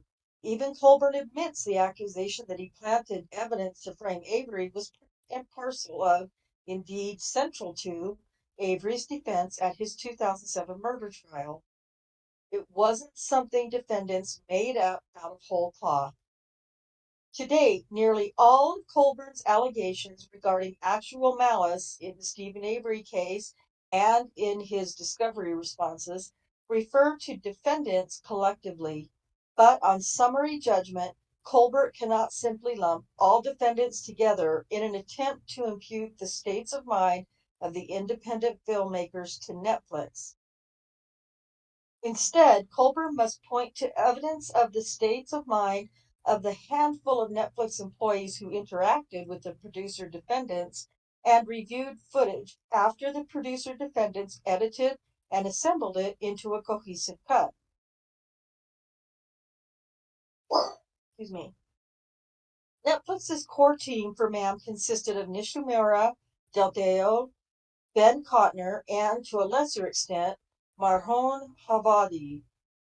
There simply is no evidence that these people knew that the challenged statements were false or that they entertained serious doubts about their truth. Colborn cannot establish actual malice, so his defamation claim fails.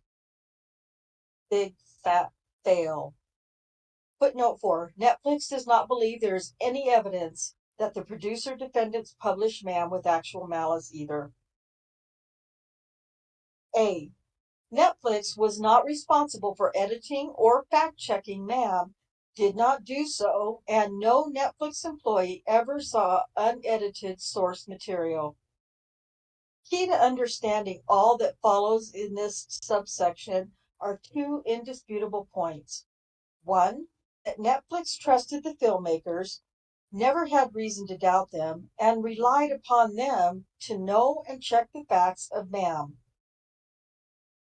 And two, that this reliance was not an abdication of some duty to investigate, but rather is both industry standard and fully consistent with controlling authority. As the Seventh Circuit Court explained in Saines, publishers are under no obligation to check the facts and content authored by an independent contractor unless something blatant put them on notice that he was reckless about the truth, such as serious factual improbabilities or inconsistencies in the publication itself. Here, there is no evidence of any such notice at all, much less blatant notice. In particular, there is nothing inherently improbable about the claim that the law enforcement officials planted evidence to ensure Avery's conviction. First, as documented in MAM, that claim was presented in open court at Avery's 2007 murder trial with the express permission of Judge Willis. Second, Colborn's former counsel, a man who personally knew the officers implicated, has acknowledged the plausibility of Avery's theory. And third, the MCSO had previously shown itself capable of shockingly bad judgment, if not criminal misconduct, as the probe into Avery's wrongful conviction established. Thus, Netflix had no obligation to fact-check or conduct any legal vetting of MAM for defamation, and contrary to Colborn's allegation, it did not do so. Those are all cited cases. Yeah, you can read them if you want, but no, well, unless anybody wants me to read the cases, the case law. I don't think so. No, thank you. Okay, thank you, because they're not fun to try to figure out and read. Rather, it licensed MAM from the producer defendants and obtained an industry standard representation and warranty that they would deliver to Netflix a truthful and accurate series that did not defame anyone. Consistent with this obligation, the producer defendants hired their own lawyers for production. All of the editing was controlled by the filmmakers, or as Deldeo put it, Laura and Moira were the filmmakers. They were looking at the footage, the trial footage, all the assets they had. They would be the ones to make the calls as to what ends up in the documentary or not, end quote. The series was also entirely shot by the producer defendants. As Avery was convicted for Halbach's murder years before Netflix even acquired MAM, no Netflix employee attended any portion of any proceeding involving Avery, not his 1985 rape trial, not proceedings in his 2004 civil rights case, and not his 2007 murder trial, or ever even visited Manitowoc County, because they knew what was good for them.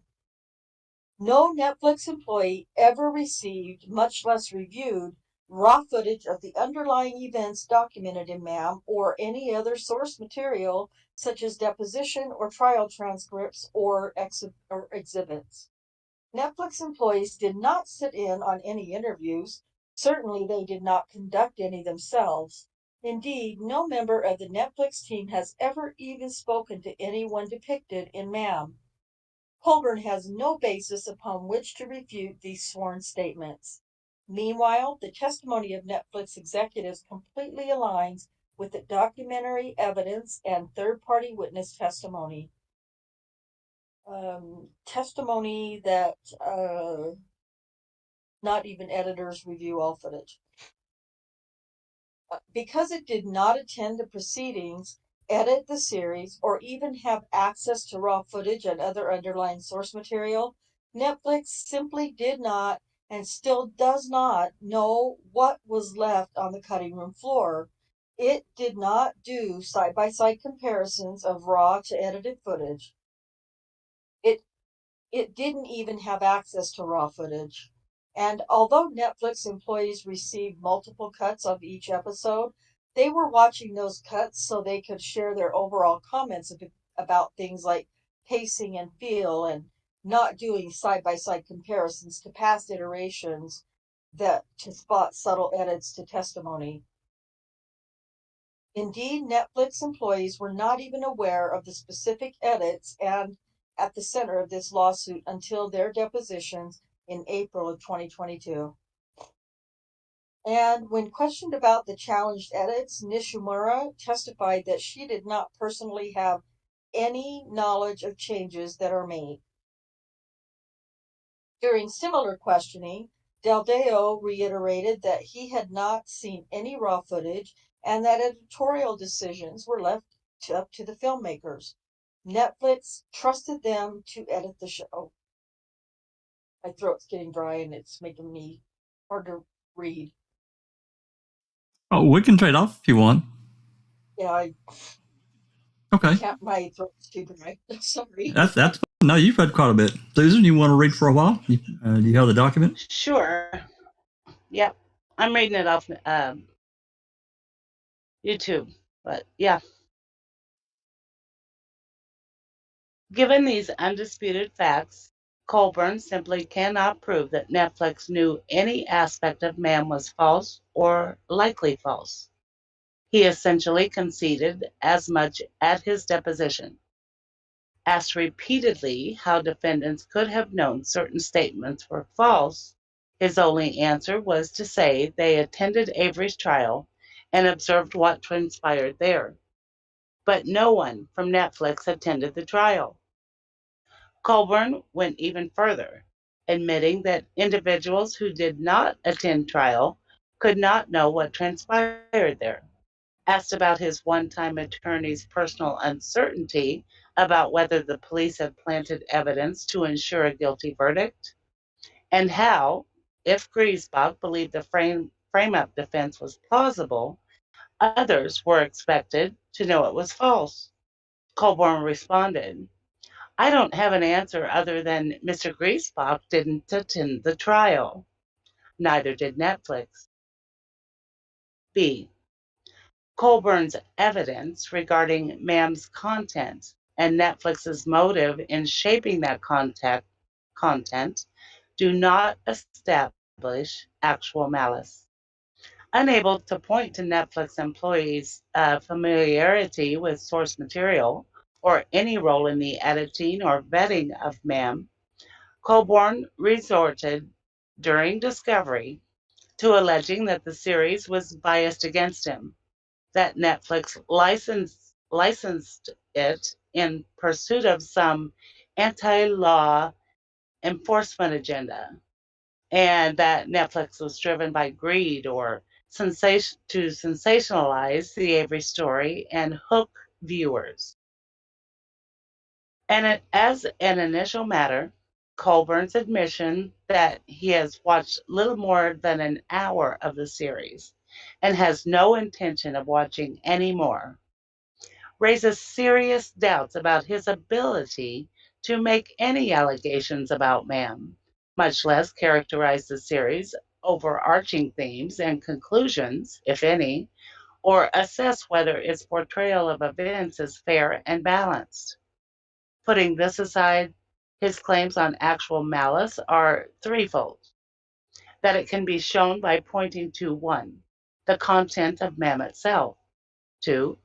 Netflix's purported motivations in releasing it, and 3. Netflix's decision to release season 2. All these theories lack merit. 1. Ma'am's content does not establish actual malice. Colborn believes the series itself proves actual malice because it is biased against him and in favor of Avery. As a matter of law, this is not actual malice. First, merely including statements from people who are biased against the plaintiff is not, absent more, evidence of actual malice. This makes sense.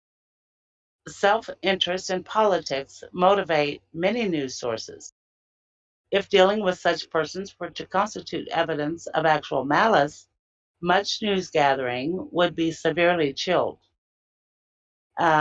Avery's and his supporters' biases are clear for all Ma'am viewers to see, and it is simply untenable for Colborn to suggest that Avery's conviction somehow precludes commentators outside of the judicial system from expressing a contrary view.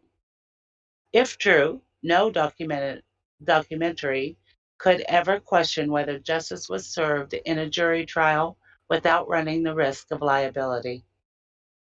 Second, Avery accused Colborn of planting evidence within the context of trial. Those accusations are a matter of public record, received significant publicity at the time they were first made, and, Colborn admits, harmed his reputation years before Ma'am's release. Such allegations may be reported on regardless of whether they are true, and even regardless of whether the publisher finds the allegations credible. While the facts the police provided to the media ultimately proved to be untrue, the television report accurately reflected the information law enforcement publicly disseminated. Again, to hold otherwise would end the media's coverage of courts as we know it. Third, it does not constitute actual malice to publish an allegation that has been denied.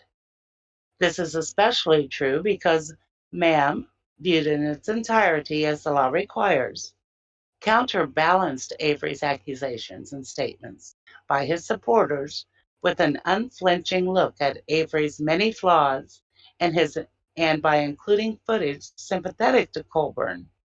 Not only his own testimony denying he planted evidence, but also his post-trial statement to the press and full-throated defenses of his integrity by numerous third parties.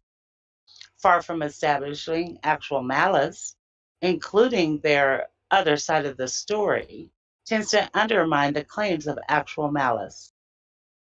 Fourth, as a matter of law, and with full acknowledgement that Avery is Ma'am's main character or principal subject, the decision to tell a story of immense public interest and concern through his eyes is not actual malice either.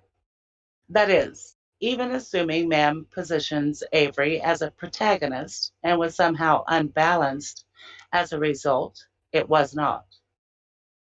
Netflix was under no legal obligation to present a balanced view and cannot lose its constitutional protection because the plaintiff believed it failed to do so. Scroll up, Jack. Let's see. Affirming dismissal of claims against. Oh, that's Riley. Okay. I'm not sure where you're going to start at. I think number 2. Yeah, go for it. Yeah. Okay.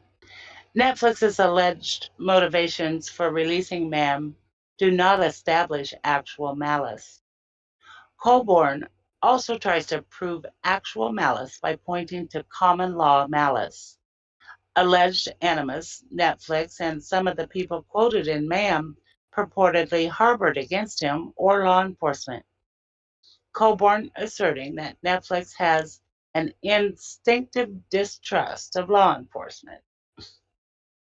Even if these allegations were accurate, and they are not, actual malice does not mean bad intent, ill will, or animus. So Colborn resorts to theorizing that Netflix was motivated by greed. In his telling, Netflix is a giant company intent on making more money, no matter the cost to people like him. And in pursuit of profits, it did whatever it could do to sensationalize an old, forgotten story, hook viewers, and drive up subscriptions. Again, this is not an original argument. Almost every plaintiff suing over speech alleges a profit motive because, almost always, the speech at issue was sold as part of a newspaper, magazine, book, or film. And so, nearly as often as the argument is raised, it fails. Regardless, the allegation is not true. It goes without saying that all defendants wanted Ma'am to be successful, including because they thought it addressed an important topic. But they also wanted Ma'am to be accurate. Indeed, Nishimura and Deldeo attest that if they had ever been concerned about the accuracy of a cut or episode, they would have raised the concern with the producer defendants. But they never experienced such concern. The Netflix team would not have proposed revisions to the series with the intent of making the final product inaccurate, and Colborn has no evidence suggesting otherwise. Nevertheless, Colborn relies heavily on notes from Netflix to the producer defendants as supposed support for his argument that it was willing to, and that it knowingly did, sacrifice accuracy for the sake of entertainment, viewer engagement, and commercial success. The notes do not support this argument. As an initial matter, they were suggestions, not directives, and just because a revision was proposed does not mean it was made. But even hypothesizing that a note somehow led to a misleading edit, there is no evidence Netflix knew this had occurred. Without such evidence, Netflix's advice to the producer defendants cannot be evidence of actual malice. That analysis alone is enough to dispose of the notes. But for the sake of completeness, Netflix addresses those that Colborn claims demonstrate actual malice, focusing first on notes that relate to the ending of in-court testimony at the center of this lawsuit. There are precious few, and then more generic notes on this series, pacing, music, and graphics. A. Notes on the jail call, the dispatch call, and discovery of the key. Colborn's discovery responses point to only a few isolated notes by Netflix on those portions of the series depicting the call, the jail call, the dispatch call, and the discovery of the key. None of the notes suggest the supposedly misleading edits at issue were made at Netflix's request, or even that it knew such edits had been made. Certainly, they do not show Netflix knew that the edits somehow rendered Ma'am false and defamatory. The jail call. Colborn has not identified any evidence that Netflix participated in shaping this scene. Rather, his responses to written discovery point to just two documents in which Del Deo expressed some skepticism about the weight of this evidence. Whether Del Deo thought the jail call was the key to the case or a weak revelation is merely his opinion, as Colborn himself acknowledged in his interrogatory responses. Colborn cannot deny that this evidence figured prominently in both Avery's civil rights lawsuit and the murder trial, and he has no affirmative evidence that anyone at Netflix had knowledge that anything in this portion of Ma'am was probably false. Dispatch call. In blaming Netflix for this part of Ma'am, Colborn points to just a few documents that mention the cliffhanger nature of the dispatch call, and that question whether we can hold a bit longer on Colborn's face here. He looks caught. We know this is court footage that may not exist, just a suggestion. None of these documents suggest that Netflix directed any edit to Colborn's testimony about the dispatch call, and his reliance on the last note is particularly misguided, as it explicitly acknowledges the filmmakers must work with the footage they have. Meanwhile, confronted with other edits to this portion of the series, Nishimura stated that even if she had known about those edits, she did not, they would have not concerned her. Ultimately, the allegation that Colborn may have been looking at Halbach's car before it was discovered in the Avery salvage yard reflects actual testimony elicited during the cross-examination of Colborn and was a cornerstone of Avery's defense. Discovery of the key. Regarding Netflix's familiarity with or shaping of this part of Ma'am, Colborn's discovery responses point only to internal communications among members of the Netflix team. Again, I'm going to read the footnote first. 6. Because Colborn's interrogatory responses often mischaracterize the notes and quote snippets out of context, Netflix points the court to the notes themselves, which are cited in the SPMF. Again, whether Netflix employees thought this was a weak argument speaks only to their opinion about the weight of the argument Avery's defense presented at trial, and that was therefore necessarily a part of Ma'am. B. Notes on pacing, music, and graphics. Colborn's SAC includes numerous allegations about the omission of testimony and evidence, and wrongly reads something nefarious into Netflix's suggestions to improve pacing. But the notes he cites in support of his allegations and assumptions are routine and innocuous. They aim simply to improve viewer engagement and help viewers digest the most salient points of a long and sprawling account, explaining that notes in regard to pacing are commonplace and have to do with the way you're moving the viewer through the story. None of these notes, or any other notes, suggest that Netflix was aware of the information Colborn complains was omitted to his detriment. None of them direct the filmmakers to speed up scenes in a way that changed their meaning. Netflix would not have done that. None of them show Netflix had reason to believe its suggestions might have that effect. It did not. Meanwhile, no legal authority supports the proposition that editing for length is evidence of actual malice.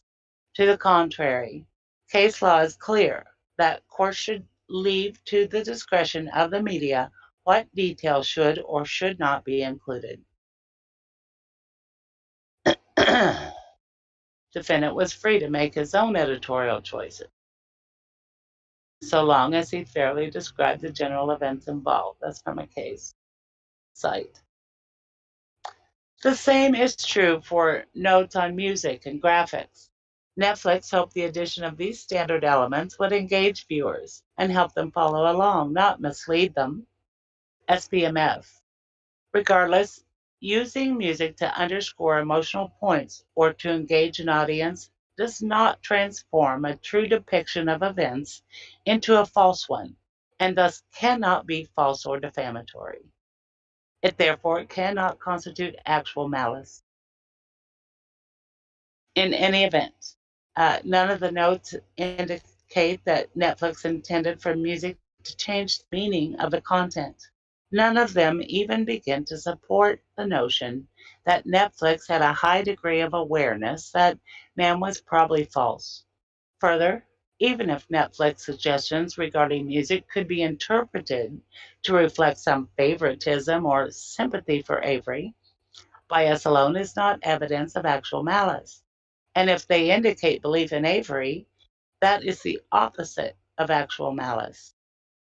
As for graphics, Colborn does not even allege that any of the graphic or visual elements in MAM are false, nor can he point to any evidence to suggest that Netflix intended to change the meaning of a scene or convey a false statement of fact, or knew its notes on visual elements might have that effect.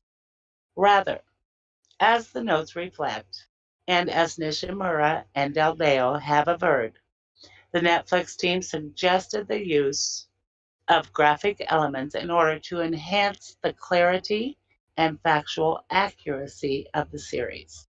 Again, that is the opposite of actual malice.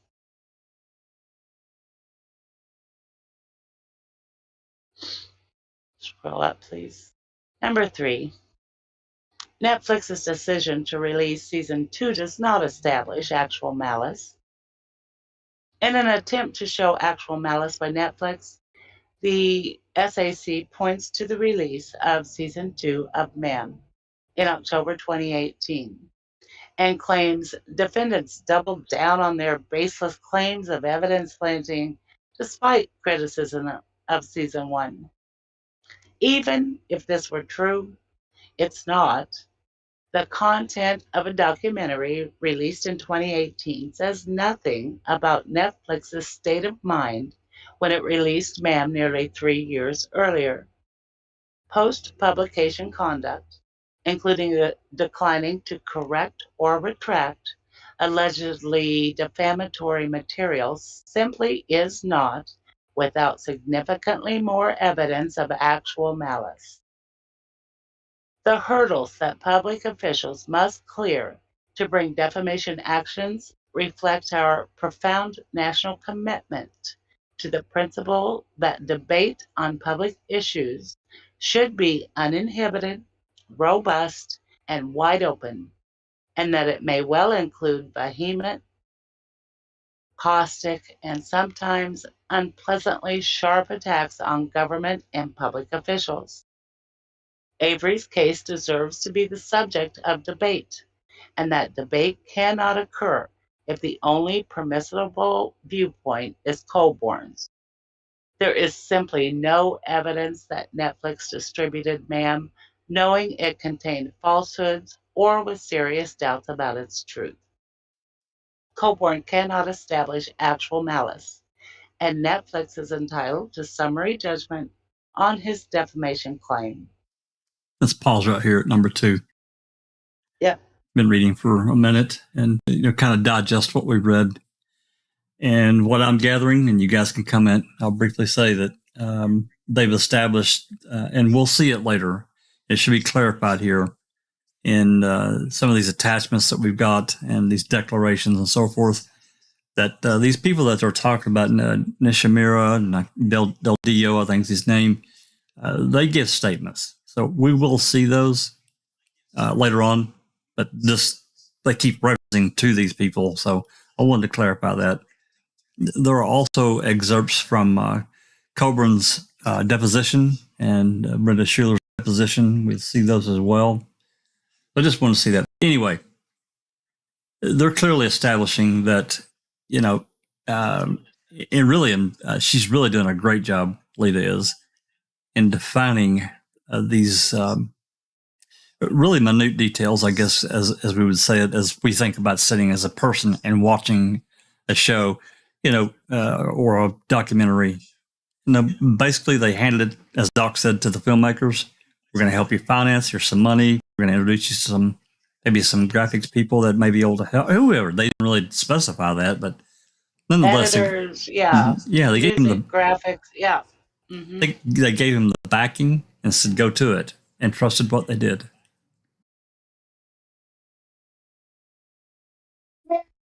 That, Jack. I watched the first 2 episodes, ma'am, and I knew right away that Stephen got set up. You know what I mean? For the simple fact is the guy spent 18 years in the friggin' jail for something that he did in a day. So, and then 2.5 years later, 2 years later, he's went and randomly, for some strange and unfathomable reason, just decided to murder a young photographer who came to his property to take a picture of his sister's van. You know what I mean? And I was like, what a load of shite. I was like, he's set up right away. You know what I mean? And that's in the first 2 episodes. No in any of the other ones. So if I can pick it up in the first 2 episodes, you're guaranteed that the rest of the millions out there that have watched the series picked that up in the first 2 episodes, especially with them saying it gets released in 2003 and then by 2005 he's getting accused of doing this horrendous murder. It's like, no way. No man or woman, for that matter, that has spent all that time in the jail for nothing because they were innocent, aren't they going to go out and commit a crime 2 years later to go back into the place that they hated? You know, I mean, don't get me wrong. I mean, I know and I've heard stories that people that have spent like 20 years in the jail or whatever, they get out on parole and they can't handle being on the outside because they don't know they're institutional. How everything works. They're institutionalized. So what do? They go to a shop and they shoplift because just with that deed, that's them. They're fucked their parole. So they're gone back in, and the day they finish the end of their sentence or whatever. So yes, it does happen in that sense. But when somebody like Stephen, who protests his innocence from day one, 18 years later gets out of jail, isn't he going to go committing a murder or shoplift or anything like that to get him back inside that cell? You know what I mean? It's just not going to happen. No, and I'm sure, you raised a good point. It's difficult for a lot of these people that get out that have been in for a long time. 6 years he was sentenced in the Morris case, and I'm not saying 6 years is proper, but, whatever. He got his sentence and he should have served it. The other 12 years, no. That's all on Vogel and Gasorkin, in my opinion. That's just a personal opinion. And he did. He maintained his innocence in that. Anyway, not to get too far off into that, but I think that I have to say that Andy trying to blame the music and the pace and all of that and making him look worse. Yep. It's just the most ridiculous thing. And I have to say, they did an absolutely fantastic job with all of that. With the music, the pace of the show, it is award worthy, the documentary, I believe. Well, we think about, I'll let Dr. Silkman's unmuted and Christine this too, but, I will say that the goal, obviously, beyond everything else, is for these places to make money. I get that. And we can drive that all the way down to the independent news reporter. And there were a ton of them during the time, in real time. Look how much money these places made, these organizations, news. It was a constant thing. And of course, there's advertising. And I'm sure they rammed the price up and gouged the hell out of it so they could keep their cash register overflowing with money. Right? So anyway, Doc? I just wanted to say a couple of things. It's, really embarrassing that Netflix has to basically defend themselves that of the show that they produced, and they're a company involved in entertainment and also educating the wider public as well. And the mere fact that they had to basically state all the things that they did and try and justify all the things that they did to try and disprove that it had nothing to do with having an effect on Colborn is really, really painful. But I think, as others have pointed out, for me, I cordoned on very, very early on, just like Ayla said in the show, because I knew nothing about the case. I knew nothing about the background. Something fishy was going on, and it all animated back to 1985, the 1985 case. Absolutely. What is remarkable for me personally, just two things. First of all, Mr. Kratz basically said in court, everything that happened to Stephen in 1985 and his exoneration, forget about it.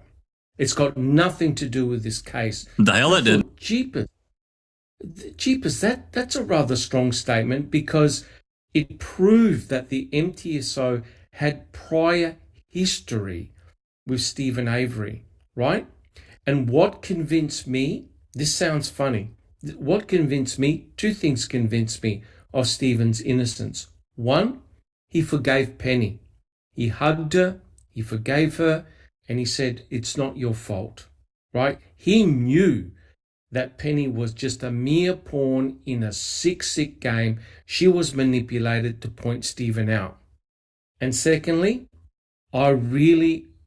this convinced me of Stephen's innocence. When Wiggett and Fassbender were interrogating him on November the 9th, and Stephen just said, hey, I've done 18 years. Do you think I want to do any more? And just the natural voice, that voice where he bared his soul, he said the truth, as if to say, do you think I'm crazy? And all Wiggett said, come back down to reality, right? So in other words, he said he was shocked at all the allegations, saying, I've been in prison, I've been there, I've done my time, I've been falsely convicted. Do you think I now want to go back? And it goes to show that the program Netflix, it was balanced. It showed both positive and negative aspects. And Colborn is now trying to circumvent all of that, which is completely insidious, in my opinion. Yeah. Yep. I agree. Good comments, Doc. Christina? So, like Doc and like Alice, there were a couple of things that right off were huge red flags for me. One was the fact that every time they turned around, everyone minimized the intentionality of the wrongful conviction, and no one mentioned the fact that he was suing them, right? There was a $36 million lawsuit that was in the midst of going through depositions, and he was arrested the day before Tom Kasurik's deposition, the day before, and that was never mentioned. And then for me, the biggest red flag was the fact that you had Ken Kratz and Jerry Poggle on the standing in front of the podium saying that Manitowoc County Sheriff's Department was kept at arm's length and they were supervised, but then you have Manitowoc County cops everywhere. So you could tell that they were selling a story that was just the opposite of what was actually transpiring. And, you know, by this time, we're 10 years out. We had lots of knowledge of, you know, the nefariousness of officers and DAs. But the people at the time, they believed in the justice system. They believed if you were a bad guy, you got caught, and cops would never do these things. And if DAs are saying they're doing this the right way, you know, and we're just after justice, they would never think that they would lie. I think we now know that's not the case, but yeah, Lita Walker's a phenomenal attorney. Isn't I think she might be like a cut above even the attorney in the Johnny Depp case. She's just got a natural flow to her writing style. It's like reading a really good book. And she don't miss shit. No, she doesn't. Doc, did you have another comment? Oh, well, you know, I was just going to say very quickly that this was a real nasty and dirty case for the state to present, right? And that's why they saw fit to try and hide as much as what occurred in the past. And they wanted a clean slate, right?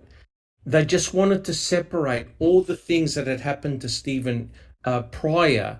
You know, his conviction in 1985, his exoneration in 2003. They wanted a nice, neat separation. Ma'am brought that to light, right? And I believe they were justified in doing that to give a complete picture of what they were doing, of what occurred.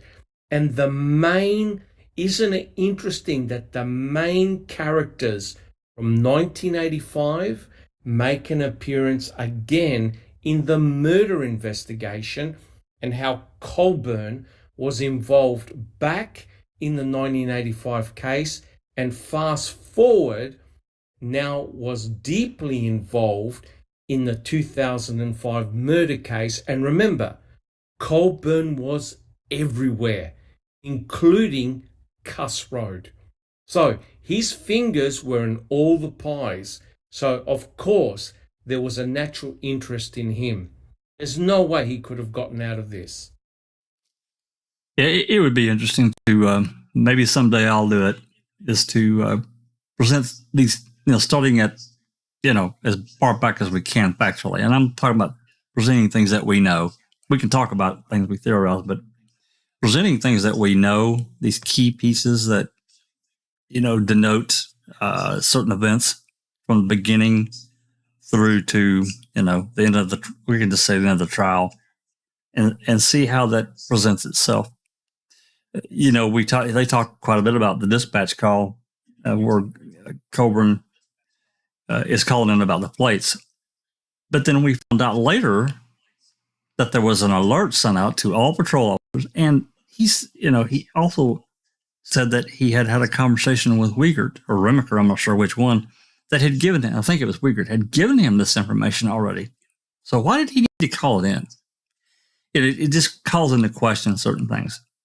Another thing to add to Christina's comment about what we found out later, I'll bet you, I don't know this for a fact, but I'll bet you the people living locally, I'm talking about in real time, did not know the extent of the involvement that MTSO had in the Halbach case. And I learned recently, and I've actually open record requested it, even the city police were involved.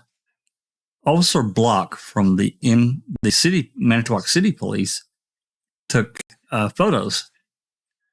And in one section in Discovery, there's 206 photos that he took. I don't know what they are. I don't know that we even have them. I requested them now, but I was just happened to be going through and I thought, the city police were involved in this too? What? But they were. So anyway, I'll ramble on here. Alice, comments, questions from the chat? Got a few comments. Travis says, defamation law is radically different in Commonwealth countries like Australia. Ill will is malice in UK and Australia. Ill will is not malice in the US. And then he says, defamation law involving a public figure, public official, by the media is uniform across the US because it is protected by the First Amendment. Yep.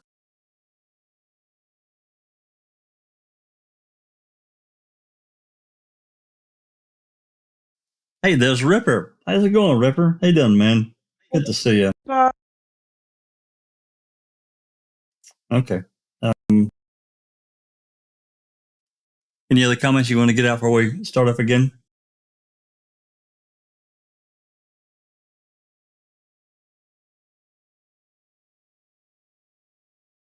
Double checking. There's been a few. Read Bethany's.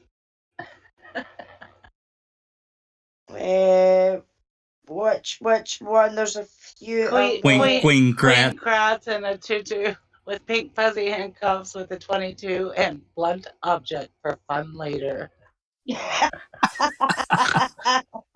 I'm telling you right now, Bethany, if I could animate that, I damn well would.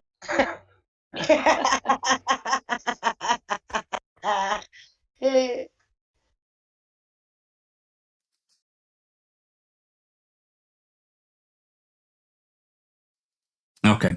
All right. Looks like we're good to go. Let me get this back on. Let me. All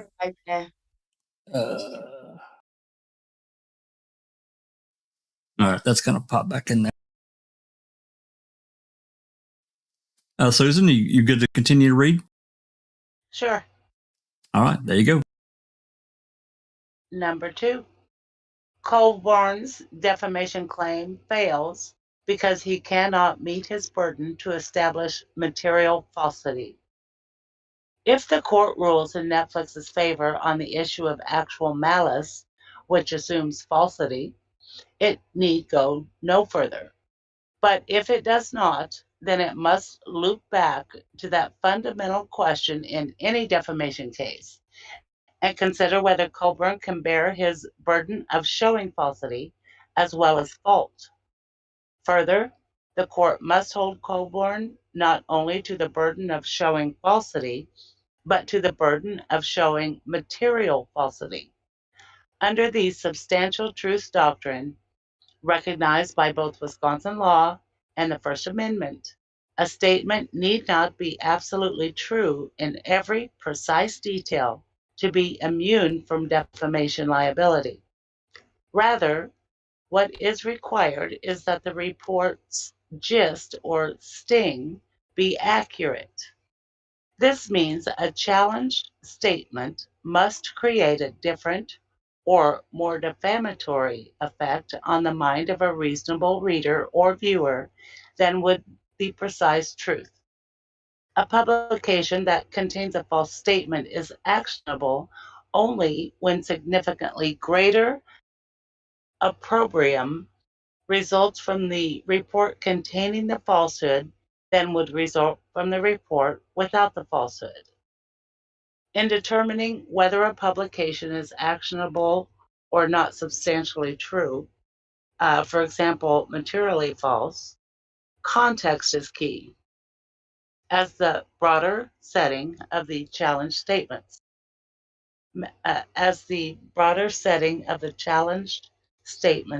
Matters. More specifically, when a television broadcast is at issue, courts consider both the audio and video portions and their relation to each other, as well as the juxtaposition of the various audio and video segments, and consider the broadcast as a whole, not in detached fragments.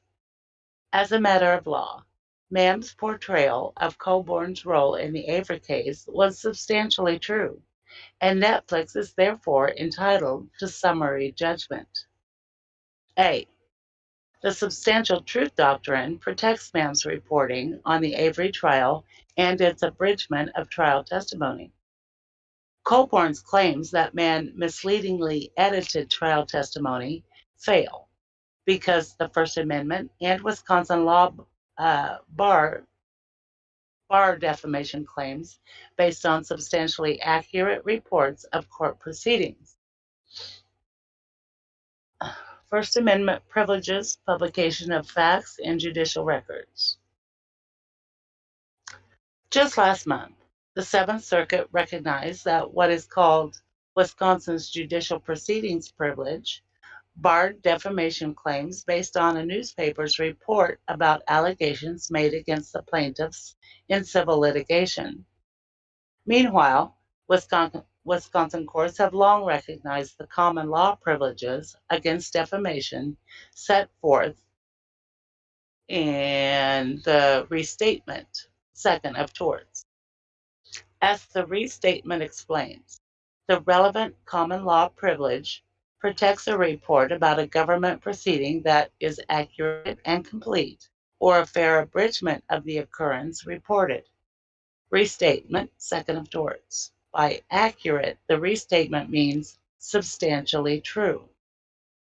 Thus, it does not matter, given the interlocking protections of the fair report privilege and substantial truth doctrine, whether Avery's frame-up defense was true or even credible. Indeed, defendants could have found the defense completely incredible and Avery a complete fabulist, and still recounted his claims pursuant to the privilege. All that matters is whether Ma'am's recounting was substantially accurate. On that question, Mason is the foremost authority addressing the line between non-actionable editing and actionable falsification.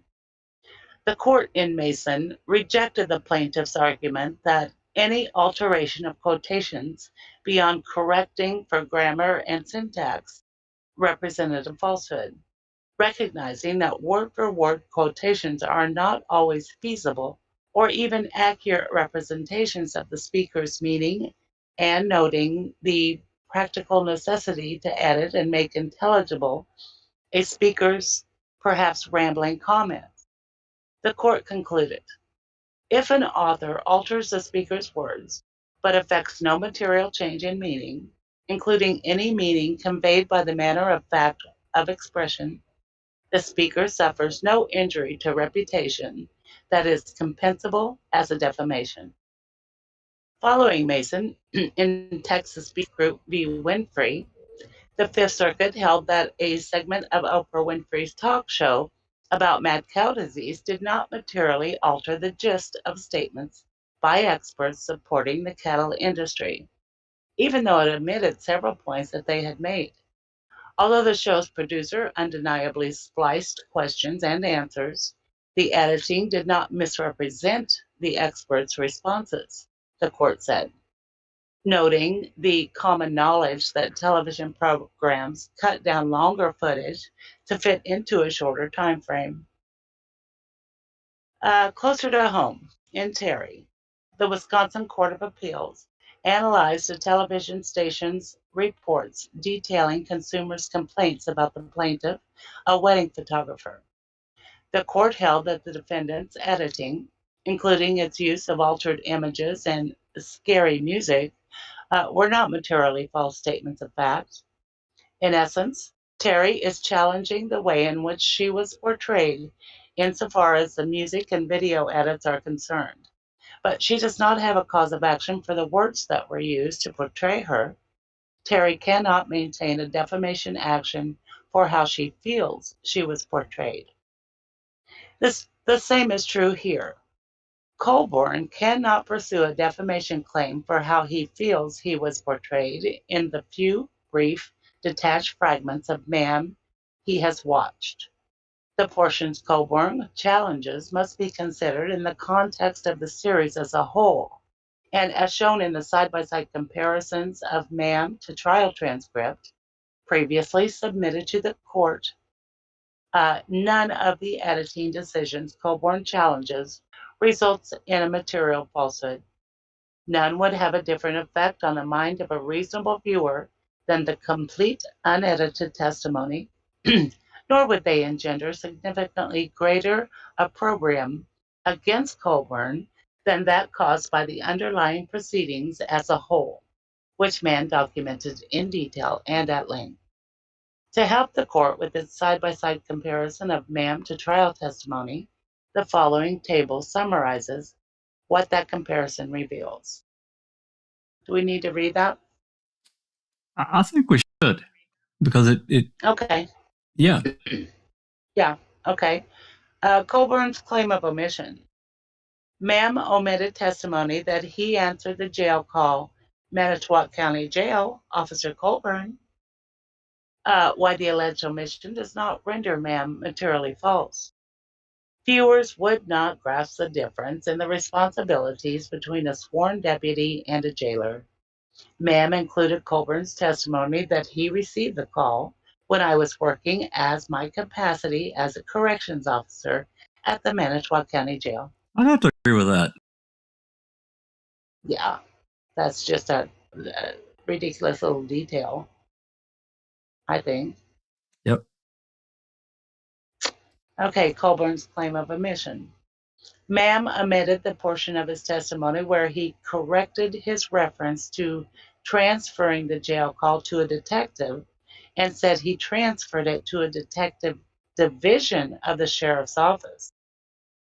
Under Mason, whether Colborn transferred the call to an unnamed detective or the detective division is not the kind of detail that would make a material difference in the mind of a reasonable viewer. No, but I sure would have liked to have known if he knew the name of the detective that picked it up. I'd love to know that. Yep. These are super petty. No kidding. Very petty. The third one, claim of omission. Ma'am omits his testimony on redirect examination that the caller of the jail did not provide him with any names. Ma'am includes Colborn's testimony that he did not know if the call had anything to do with Stephen Avery.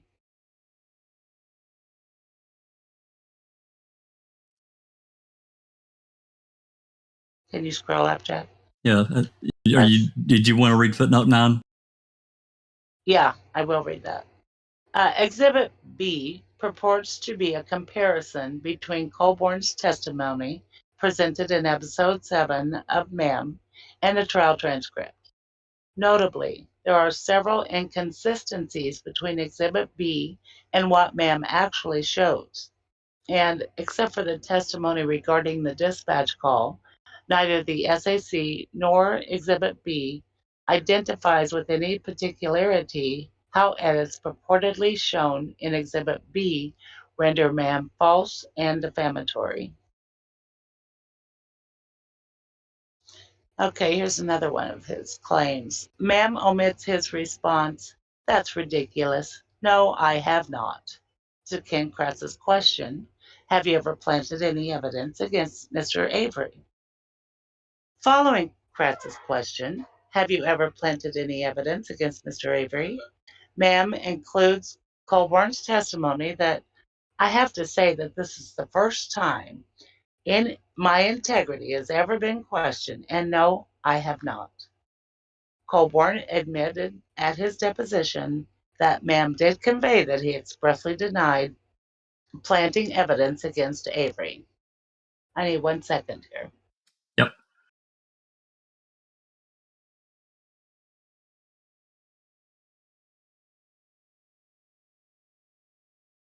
Okay, let's see.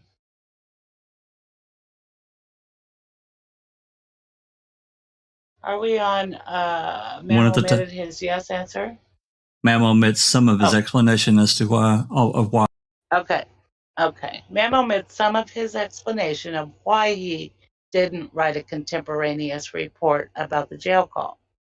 That if he had, the report would only be that I received a call and transferred it to the detective division. Ma'am included Colborn's statement that if I wrote a report about every call that came in, I would spend my whole day writing reports. Ma'am omitted his yes answer to a question on cross-examination that this call sounded like hundreds of other license plate or registration checks you have done through dispatch before, and showed him answering yes to a different question. You can understand how someone listening to that might think that you were calling in a license plate that you were looking at on the back end of a 1999 Toyota, 1999. The edit is sandwiched between footage of Colborn twice denying he was looking at Teresa Halbach's SUV, and it includes Colborn's testimony that he must have gotten the plate number from another investigator. Ma'am shows Strang asking Colborn, "Were you looking at these plates when you called them in?" And Colborn responding, "No, sir." It also shows Strang asking Colborn whether investigator Mark Wiegert had provided the license plate number, and Colborn testifying that he does not remember exactly, but he had to have given it to me because I wouldn't have had the number any other way. Bullshit. Later, go ahead, Jeff. No, it's bullshit because he got the alert just like all the other patrol officers. Right. Later, ma'am shows Dean Strang asking, "There's no way you should have been looking at Teresa Halbach's license plate on November 3 on the back end of a 1999 Toyota?" Followed by Colburn's firm and definitive answer, after another objection eliminated for brevity.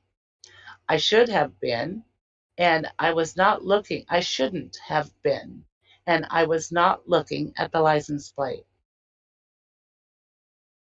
Ma'am omitted Calumet County Sergeant William Tyson's answers to Jerry Buting, asking if he ever had to act like a babysitter or a watchdog for the other officers who were conducting a search, and showed Tyson simply answering no to that question. Tyson answered no to Buting's follow-up question whether in any of his years as an officer he had to watch the officers who were searching where you were to make sure that they weren't alone, to which Tyson answered no. Under Mason and Simonson v. United Press, whether Tyson was watching or babysitting the Manitowoc deputies is a question of semantics, not defamation.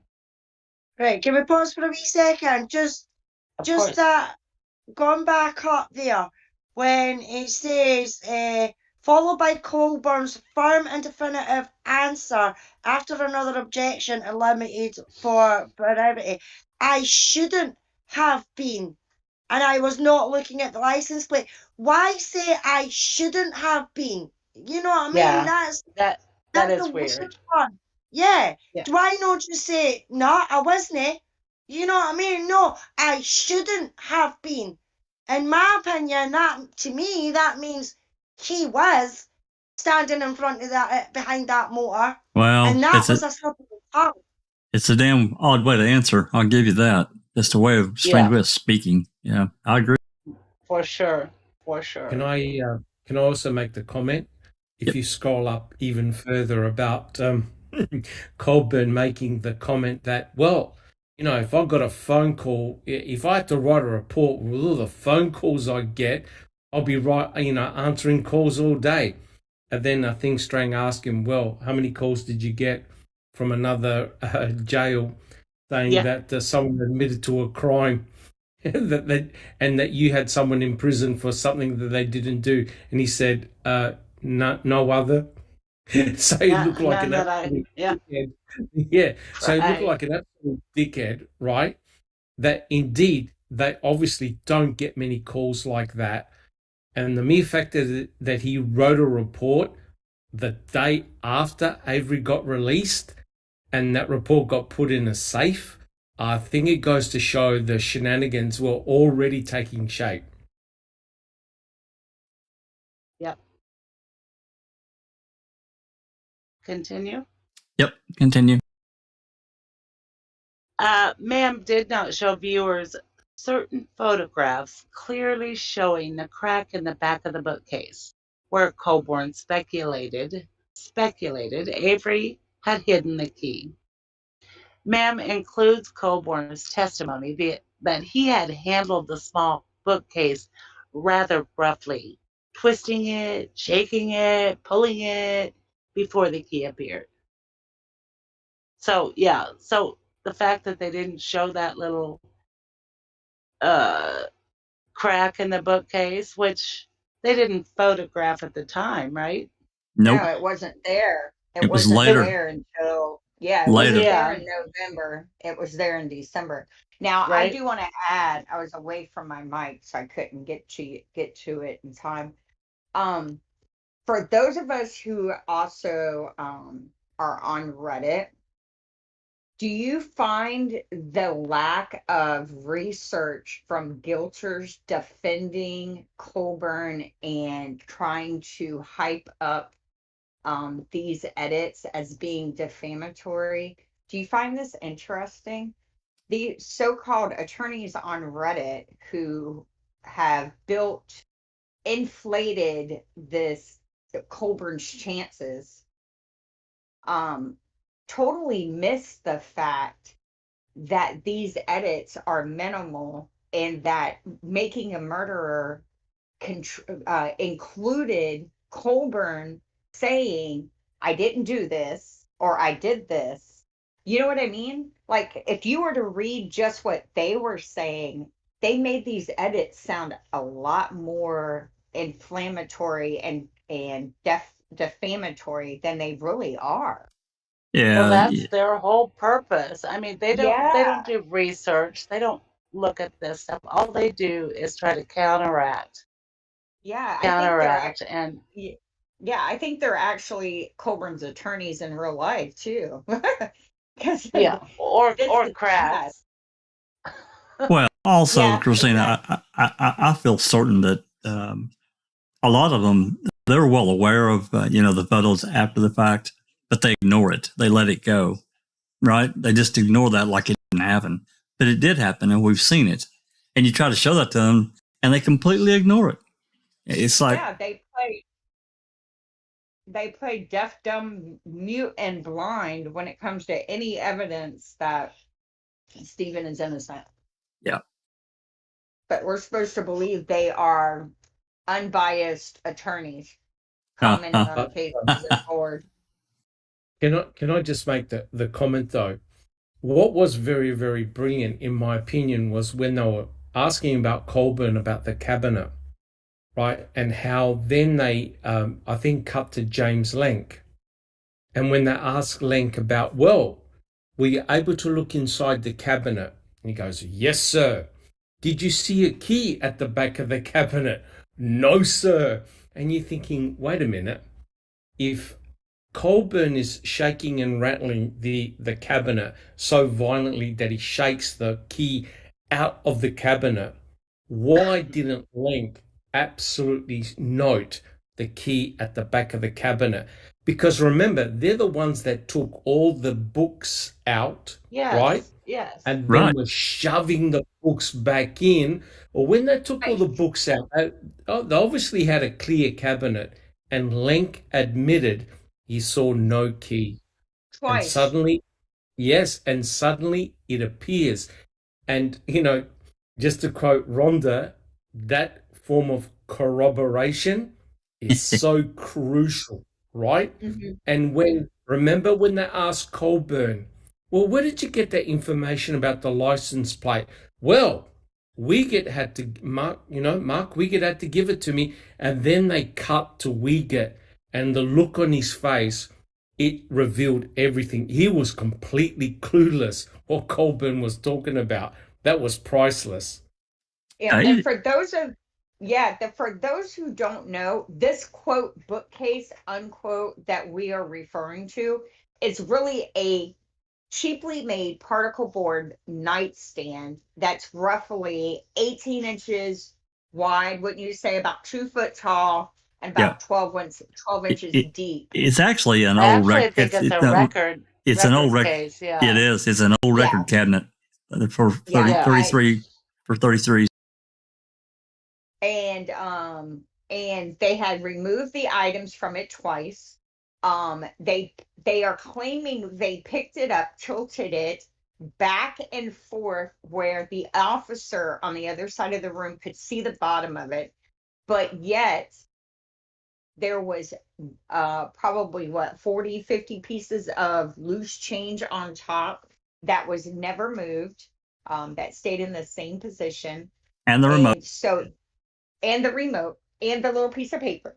So this entire narrative that Colborn is defending is a lie. It's completely fabricated. He didn't do any of that. So it's we know they emptied that bookcase on the 5th, the first night, you know, and if that key were there, they would have seen it. That's absolutely right. And Stephen Avery was never back in his home from the 5th on.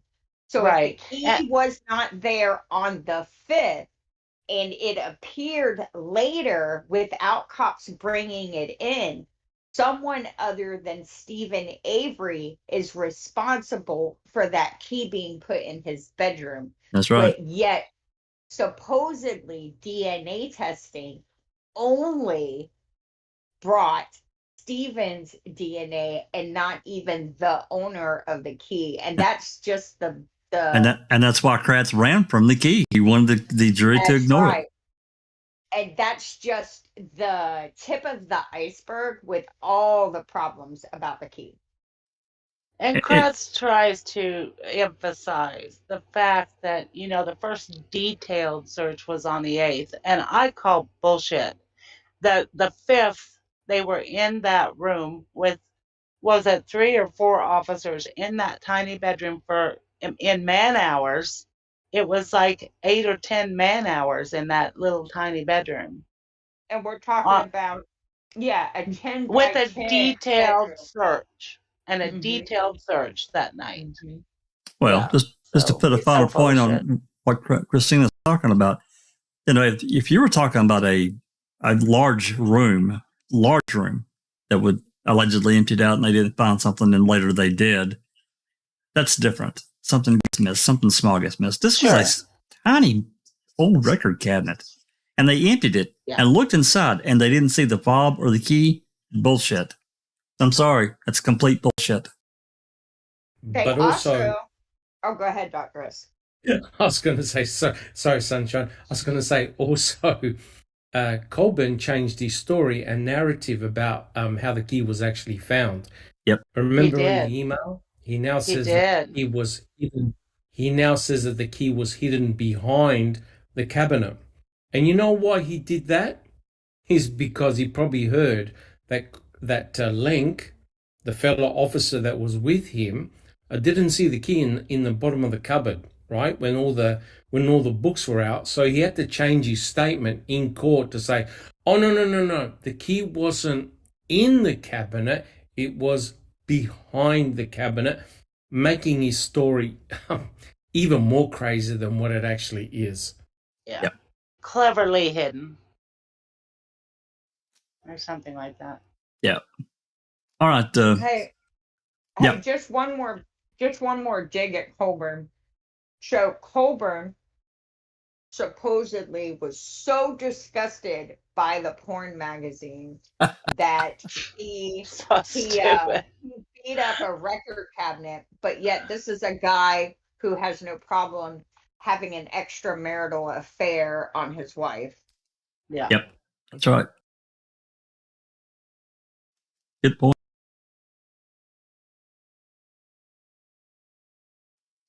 All right, Susan, you can start back whenever you want. Okay. Ma'am omitted other testimony about Colborn's discovery of the key to Halbach's other vehicle. And what other vehicle is that?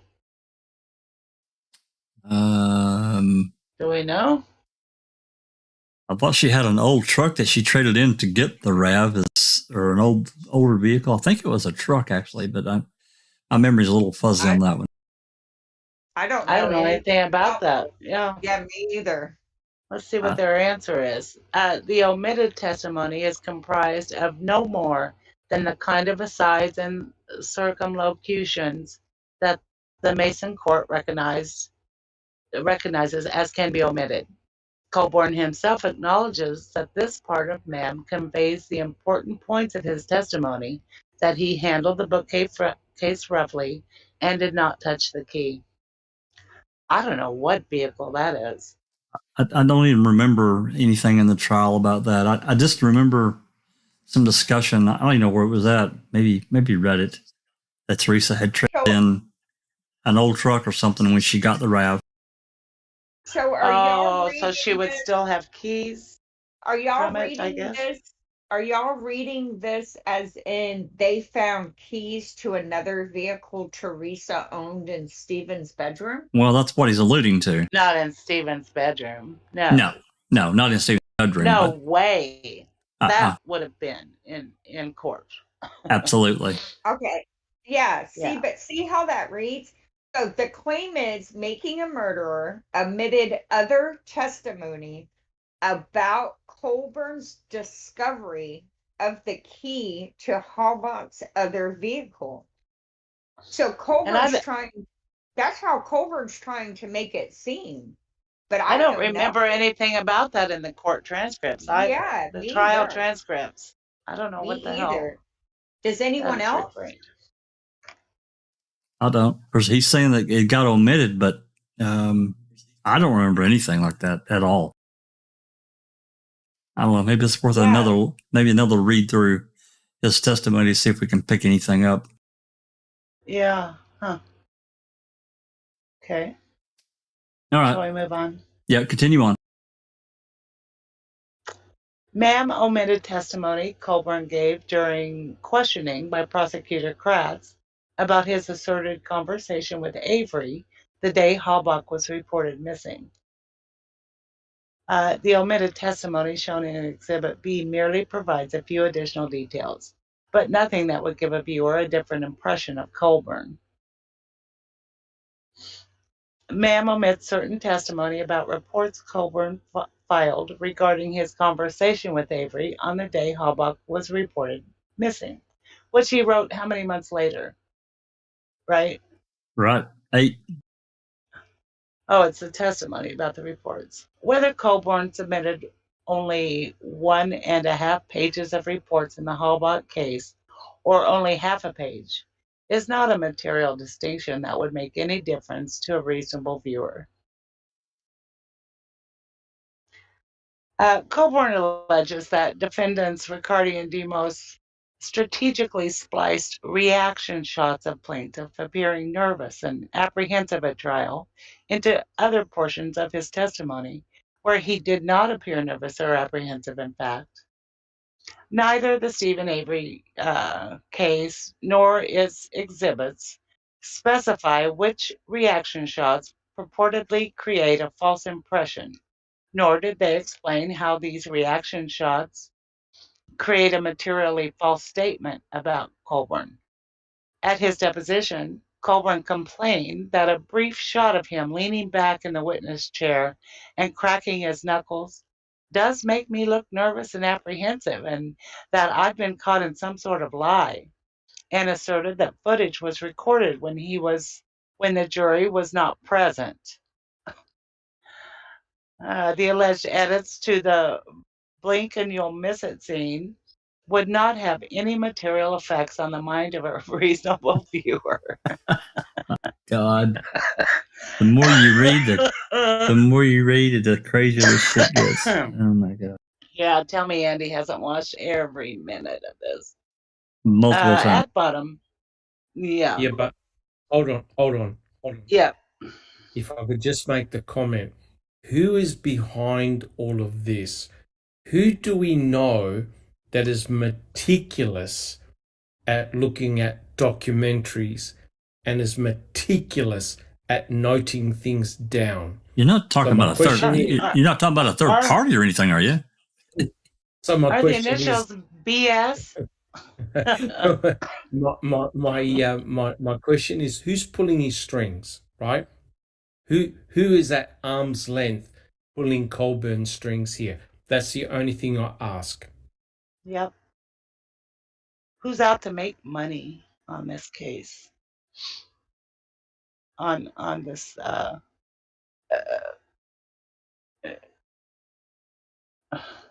can't think of the word. On the death of a woman and the Saga. wrongful conviction of 2 men and the prolonged incarceration that should have been over with years ago. Who thinks it's okay to keep milking it and creating victims? Yeah, I'll give you one guess, and it starts with a B. S. Yeah. Yeah, So, exactly. Bullshit. So on the Yes. Yeah. So on the one way, you are actually blaming making a murderer, right, for profiteering, yet you're relying on making a murderer to then profiteer in your own manner. Yep. Right? Yep. Wow. Talk about double fucking standards. Excuse me. I like Notice Jinx's biased BS in Wisconsin. You notice how Teresa has faded completely out, right? Because they don't need her anymore. Now it's poor Andy. But as soon as this is like done, as soon as this case is done, Teresa will be front and center again. Anytime any of us try and get this case back into, advocate for Brendan and Stephen to have a fair trial, Teresa will be the poor victim again. For the last few years, it's been poor Andy more than poor Teresa. But don't nobody give a shit about either one of them. All they're worried about is getting paid. Excuse my French, sorry. I'm pretty sure the only thing that convicting is claiming is look at Stephen's past. That makes him a murderer because of all the things he did, burning a cat and running a woman off the road. I think that's going to be their basis. Yeah, and I would love if anyone from convicting is listening to this podcast. I am more than willing to be interviewed and would love the opportunity to defend Stephen Avery against all of the allegations y'all claim are irrevocable facts about his past behavior. So you can reach me on the Foul Play Discord channel at any time. I would love to interview for y'all. Yeah, like burning the cat. It wasn't him, it was his pal that done it. I mean, we had an argument about that last week. And I went on a rant. Because it is documented that it was Yanda who did that to the cat. And there's supposed to be researchers, but yet they couldn't find that wee snippet. It's ridiculous. Oh yeah, well it's like the claim that no one wants to talk about what is her name? Oh, I'm looking at her in my head right now. Who's the cop who interviewed Penny in the hospital room? The female cop. Dvorak. She was Dvorak. Oh Dvorak, yeah. Okay. yeah. Nobody wants to talk about Dvorak's falsifying that police report saying that Stephen was a suspect in the abduction and sexual assault of an 11-year-old girl. Nope. But she completely falsified. She completely falsified that report. Yep. Nobody wants to talk about how they made up this claim against Stephen to sell the Penny Bernstein assault. Nobody wants to talk about the fact that all of the allegations of abuse supposedly made by Lori Avery, there's not one police report, not one 911 call, not one anything to confirm those. So, and I find that very interesting that they accuse Making a Murderer of being biased and of falsifying things to sell their narrative, but yet they're not even worried about the truth. Sorry, I'm getting I'm muting now. I'm going on a rant. You're fine. All right, Susan. Yeah, we've got quite a few comments, but let's continue on. Susan, you good to keep on? Okay. Yeah. At bottom, Colborn's complaints about Mam's editing lay bare what led to this suit and why his defamation claim fails as a matter of law. Furious that 8 years after Avery's conviction, defendants dredged up painful history, Colborn wanted to hold someone accountable. But the First Amendment does not permit Colborn to censor commentary he finds painful. Again, Mam simply mirrored what happened at trial, leaving Colborn with nothing on which to base a lawsuit but quibbles over semantics and minor details, not demonstrations of material falsity. None of the edits changes the gist or sting of the testimony involved, or results in a different effect on the mind of a reasonable viewer that would engender more significant opprobrium against Colborn than an unedited presentation of the testimony. Mam's choices of which footage to show and how to condense decades worth of material into a 10-hour documentary series are expressive decisions fully protected by the First Amendment. Amen. B.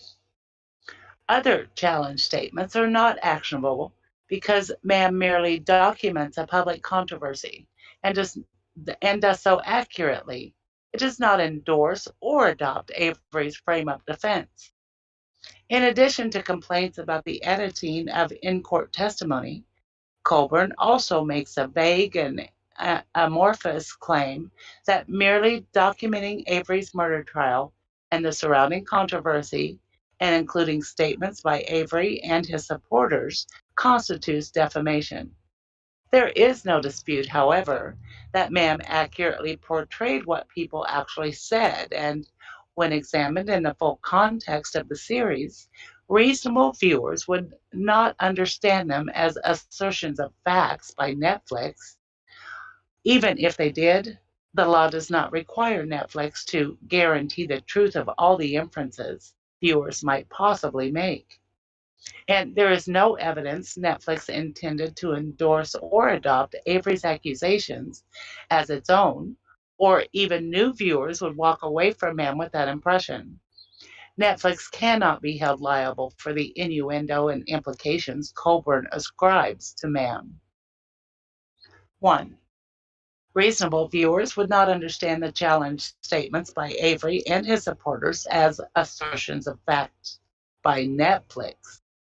The Seventh Circuit's opinion in Global Relief is directly on point.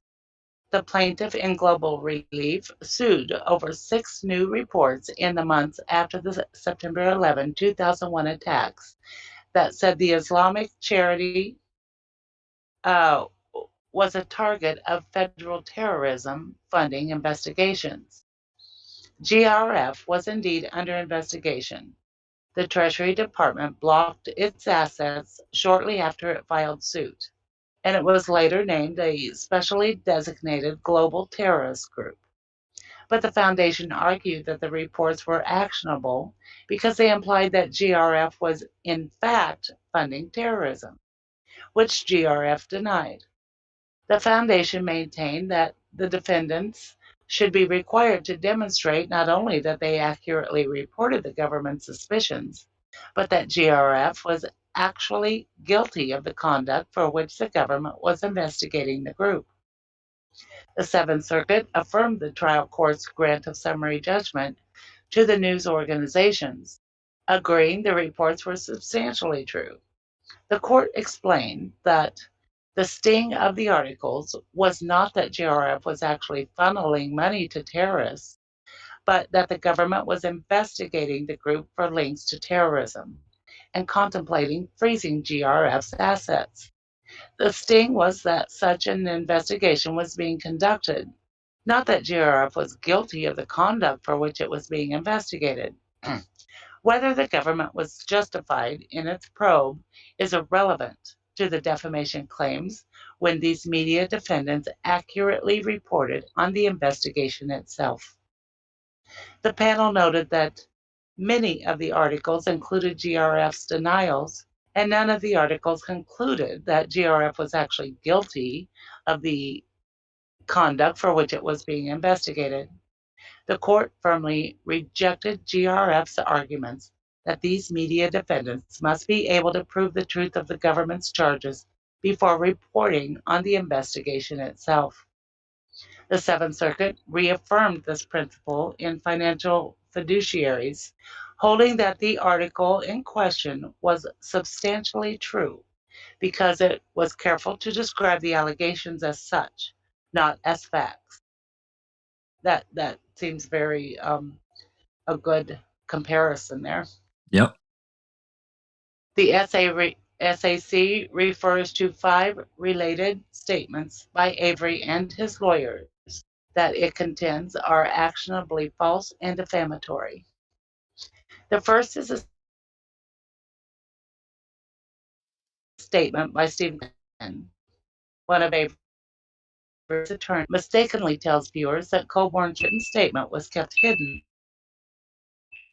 in a sheriff's department safe in 2003 as part of plaintiff and MTSO's effort to cover up the knowledge of Avery's wrongful conviction, when in fact the statement had been delivered to the Attorney General promptly after it was prepared.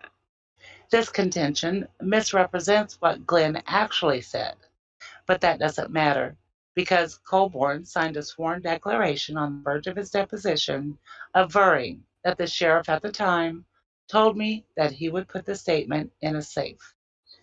During his deposition, Colborn admitted that his statement was, in fact, kept in the sheriff's safe. That's huge. The court, Sorry, yeah. That's huge.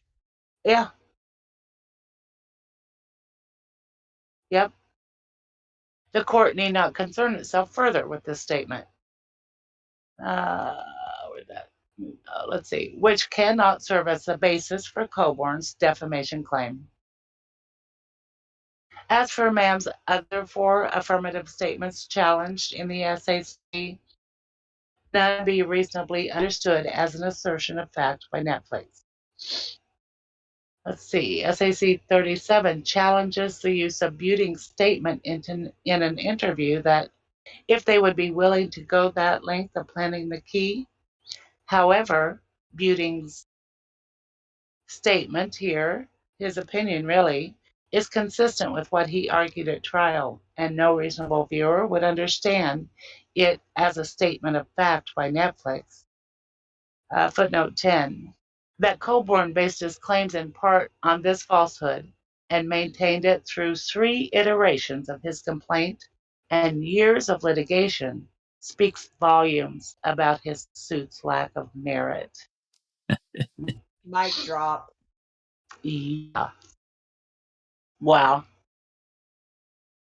SAC 39 challenges Ma'am's inclusion of footage from an interrogation of Avery in which someone named Tammy told him that a cop put Halbach's vehicle on the Avery property. Reasonable viewers do not understand statements accused murderers make to authorities as assertions of fact. SAC 40 challenges the portion of episode 4 where defense and prosecution attorneys retrieved the vial of Avery's blood from the court clerk's office.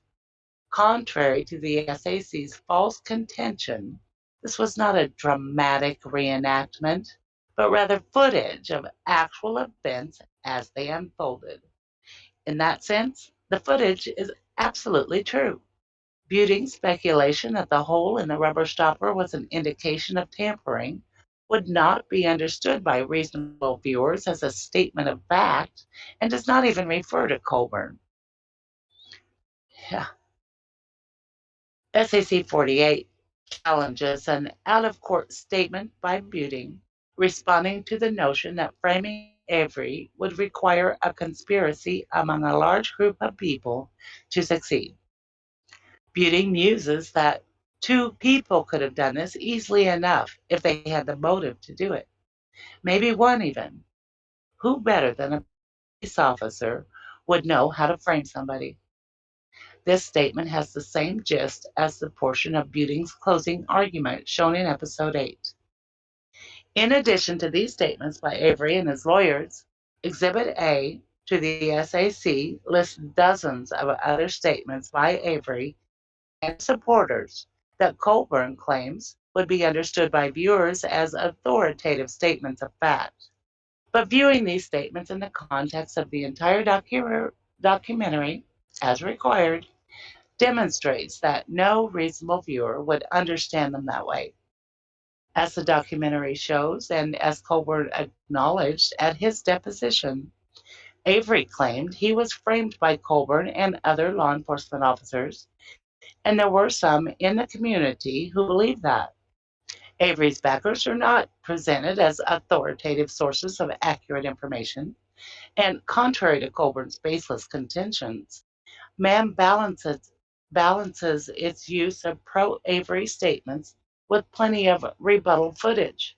The examples are too numerous to detail in this memorandum, but some of the most prominent include the statements criticizing Avery's framing theory of defense that some of the evidence, the DNA evidence at the scene, it's impossible for us to have that type of evidence, to plant. It's not realistic. Gaughan's argument to Judge Willis on the blood bill issue, during which he defends Manitowoc County law enforcement by saying, when officers are accused of what they're being accused of, they deserve to have their reputations protected. They're good, solid, decent family men. Again, I just cannot emphasize too much. Give us a chance to meet this planting frame-up defense. MAM shows the court granted that request. Kress's defense of Manitowoc County law enforcement at news conference, saying that around these parts, if you're going to suggest that a cop is crooked, you're going to suggest that a cop committed crime. Then you better have something other than your elbow was on the table.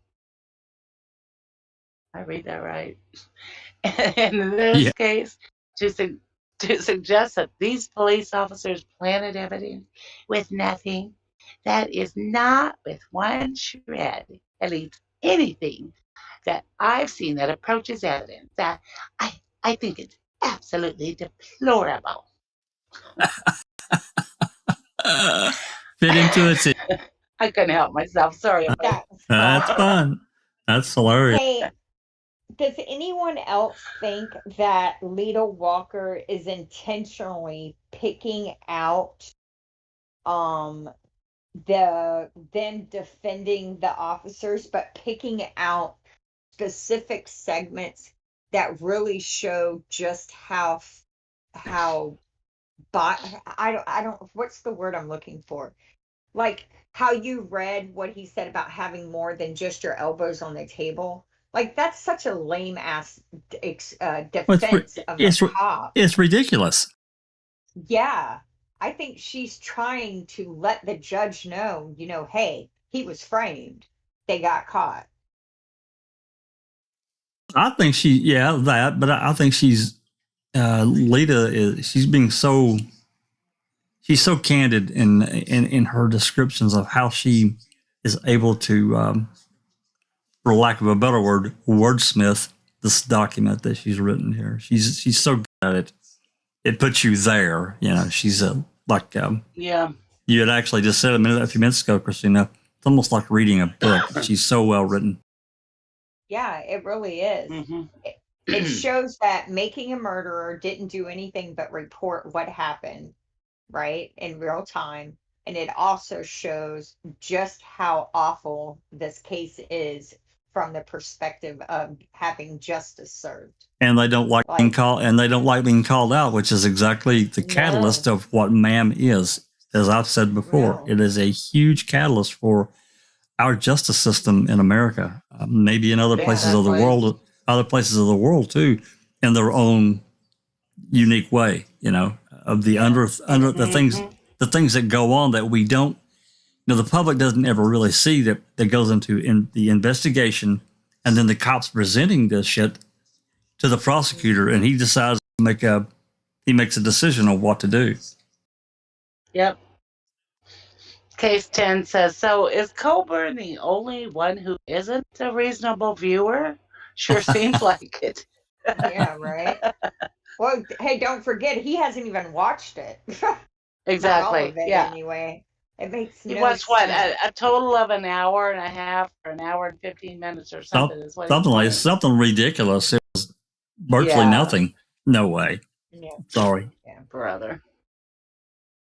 Crazy. Yeah. All right. Continue on. Looks like we got Anjanette Levy coming up. Okay. Local reporter Anjanette Levy describing Colborn at a news conference as a law enforcement officer for 13 years. He puts on a uniform, a badge, and a gun every day and goes to work and tries to do his best. And challenging strain regarding the defense's framing theory in Colborn's defense by asking, if you were going to put somebody on the stand and accuse that person of a conspiracy, Mr. Kratz kind of made it sound like you should be able to offer some proof that this planning actually took place. Gaughan's further defense of Manitowoc County law enforcement. My blood starts to boil when I hear this, that these police officers, these good, solid citizens, good, decent men are accused of planting this evidence. Let's pause here just for 1 second and remember, guys, and for those of you that are maybe newer to the case and don't understand, that between the break of the end of 2006 and this, the FBI had already told Calumet or whoever, Kratz, that actually it was probably gone, I think, that they couldn't do this EDTA test. It would take 6 to 8 months or whatever, maybe even a year, I think was the wording. Mm-hmm. Okay, then after this break and this big document dump in December of 2006, they come back, they have the Denny hearing, and there's some other hearings that went on. Well, suddenly, the FBI comes back and says, hey, guys, we can do it. We think we can do this test really quickly. Not only that, Gaughan had contacted apparently this U.S. attorney of Wisconsin that greased the wheels to get the FBI involved. Yep. With Mr. LeBeau and his magical test. Just wanted to add that in there. And Mr. Gaughan. Travis has a really good statement here. He says, I think what she is showing here is that ma'am was very balanced and is providing plenty of examples of how ma'am showed that law enforcement prosecution response to the allegation. Yeah. Yeah. Absolutely. Doc. And remember what Dr. LeBeau said, that the FBI are called in to investigate corruption in office. I'll tell you what, he should have put a white flag on the ground and stayed there for 5 years. But that's truly lip service, what he said. I mean, his involvement, the FBI's involvement, were twofold: to do the EDTA testing, which miraculously took them a very short amount of time to do, and also they took apart the RAV4, remember? And they did 3D scanning of the seats. That's right. Which I still can't understand why the FBI would do something ridiculous like that. I've got no idea, but they did. They absolutely did. Especially, LeBeau didn't even test all the samples he was given. Nope. Half, and guess it's a red. And then I just want to add one last little caveat to all this. Gregory Allen, the real culprit in the 1985 sexual assault of Penny Bernstein, was DNA matched in May of 2005, which was 6 months after Stephen Avery filed his $36 million civil suit. He was DNA matched to yet another violent sexual assault that he committed while Stephen Avery was sitting in prison for a crime Gregory Allen committed. That's right. The warrant for Gregory Allen's arrest and extradition to Minnesota to face charges for that crime was issued the same day Mark Rohr and who was the other one? I think Griesbach were both sat for depositions in Stephen Avery's civil suit, but that warrant was not served on Gregory Allen until December of 2007. 27 months. 4 months after Brendan Dassey was sentenced in Teresa Halbach's murder. That's right. Yep. Such a farce. That's a great find, Christina. That was a great find that you came up with there. Absolutely. And we've talked about many times. Go ahead, Doc. And it proved how strategic it was to hide it, because it really would have blown up in their faces to say, "Hey, look, you put this guy Stephen Avery in prison, knowing full well that the actual sexual predator was still on the streets, and look what he did." So imagine if the reporters had reported that at that time, right? It would have really looked really bad. So they deep sixed it until it was all over. And even when it was all over, it was really not reported on. It was just kept kind of quiet and just kind of moped on. Yeah, I have yet to find one article from that. I've yet to find one article, period. We are the only people talking about this. No one else. The victim wasn't even told, right, when they matched it. No, listen. No, they deep sixed it. That's right. So the DNA match was originally made in '99, prior to Stephen Avery's exoneration. And the cop at the time, which I have from an inside source, was a good cop. For some reason, didn't even notify her. He just put it in the file. I bet he was told not to. Right, that's what I'm thinking. I think he was told to sit on it. Because Minnesota and Wisconsin are border states, and border states have a different set of legal extradition things, like extradition. They have certain things that they do that they don't do with other states, because it's very common for a criminal to commit a crime in one state and run to the next closest state, right? You know, you always run from what you're trying to escape from. So there's lots of things in place, like they do it even for goods and services. They have different rules for Minnesota than they do for other states, because, you know, they're so close to one another. Right. And so for kind of like border counties, right? Yeah, exactly. Exactly. And so for them to bury it, for that police officer to bury it, and then in 2005, when the DNA match was made, this is when Cold Case Files, the TV show, was at its peak success. It was blowing up everywhere.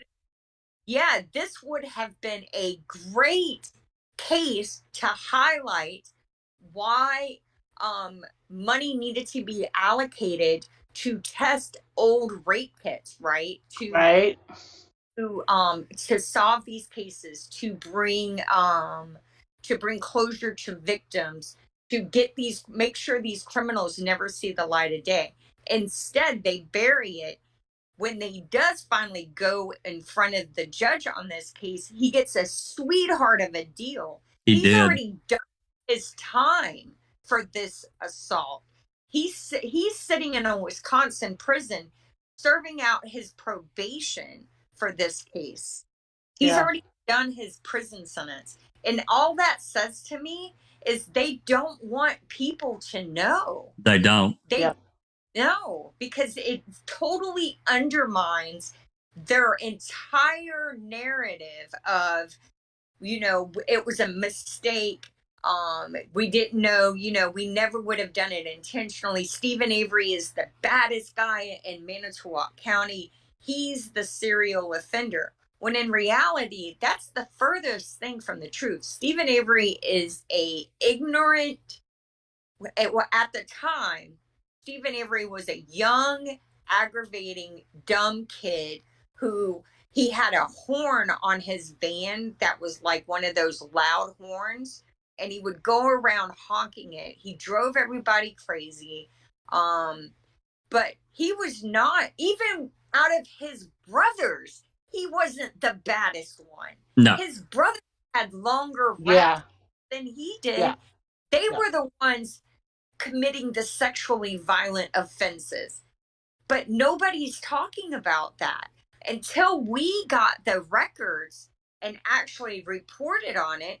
Everybody thought Stephen Avery was the worst Avery there was, and that's not true. Nope. None of it. He was just a poor kid. He broke into a bar and made the wrong people mad, got on their radar, and the rest is history. Yeah. Well, shit, he was in prison for 18 years. Yeah. Exactly. And I mean, the only thing he did in prison was get into these stupid fights with his ex-wife because she was a young, uneducated mom with 5 kids. Right. She was 23 years old with 5 kids under the age of 6, and her husband's in prison for a crime he didn't commit. She has no skills, no money, no way to support herself. She's threatening to kill herself, kill the kids because she's overwhelmed. Oh, He's yeah. She's completely overwhelmed. Yeah. I can't even imagine. Oh, Jesus. And he's in prison for a crime he didn't commit. Losing his family. And you kill my, I'm going to kill you. So, I mean, and if you actually look at it for what it is, you understand that Manitowoc County is responsible for all of it. Absolutely. Yep. And these good, solid citizen, good, decent men are accused of planning. Here. Oh, Jesus. All right, Susan, continue on. Okay, the jury verdict. Finding Avery guilty of first-degree intentional homicide and possession of a firearm. They showed that in man. Colborn's own post-verdict public statement in which he states the verdict should put to rest any suspicions or loss of confidence that this community may have felt towards our department. Judge Willis's statement at Avery's sentencing that you're probably the most dangerous individual I've ever set foot in this courtroom, whatever. That's bullshit. No, Jesus Christ. Yeah, Gregory Allen was in that courtroom. There are many more examples, and the law is clear that presenting both sides of a contested issue is not a materially false endorsement of the truth of either side's allegation. Reasonable readers would consider statements in book written in attorney's voice as statements by the attorney, not the author, and as assertions of fact, and not as assertions of fact. It is Colborn's burden to prove that man communicated to reasonable viewers that he in fact planted evidence against Avery. He cannot meet that burden. Having not watched man, he has no way of knowing whether it concluded he was a corrupt police officer. He only assumes it did. He further admits this assumption is based entirely on calls, voicemails, and other messages from anonymous people whom he admits are unreasonable and who may not have even watched man themselves. Meanwhile, any reasonable viewing of man shows that it does not draw any conclusions. As in Financial Fiduciaries and Global Relief, the allegations against Colborn are presented to viewers as just that, allegations by an accused and later convicted murderer and his defenders. It is crystal clear to viewers who is making these allegations. Ma'am also presents its viewers with the vigorous pushback against those allegations by prosecutors and other law enforcement officials, both inside and outside the courtroom. It shows that the jury convicted Avery. Most importantly, Ma'am includes footage of Colborn's own explicit denials of wrongdoing in testimony under oath. The gist and sting of Ma'am is that Avery and his defenders accused Colborn of planting evidence to frame Avery, and that is absolutely true. Under global relief, Colborn's defamation claim must fail. 2. Or fall. There is no evidence Netflix intended or even knew Ma'am could convey the allegedly defamatory implications Colborn ascribes to it. Even if the court finds a jury question on whether Ma'am presents Avery's allegations as established fact, it should still grant Netflix's motion for summary judgment because the law requires Colborn to prove by clear and convincing evidence that Netflix intended or at least knew that Ma'am conveyed the innuendo he alleges. Colborn has no such evidence. Scroll, please.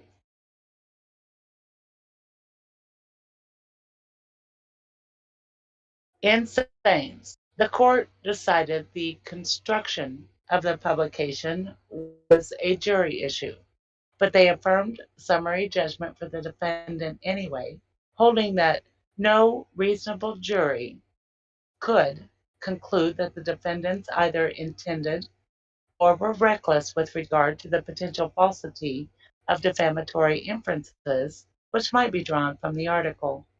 Does sound familiar? It should. This rule of law gets the court right back to Netflix's lack of actual malice, discussed in Section 1, as Saines explained. If a plaintiff official must establish by clear and convincing evidence that the defendants acted with actual knowledge of or in reckless disregard for the falsity of their accusations, it follows that where the plaintiff is claiming defamation by innuendo, he also must show with clear and convincing evidence that the defendants intended or knew of the implications that the plaintiff is attempting to draw from the allegedly defamatory material. Justice Colborn has no evidence of actual malice regarding discrete editing decisions. He has no evidence that Netflix employees intended viewers to interpret Ma'am as implying that Colborn in fact planted evidence, or even that they were aware viewers might interpret the series this way. Indeed, there is ample evidence to the contrary.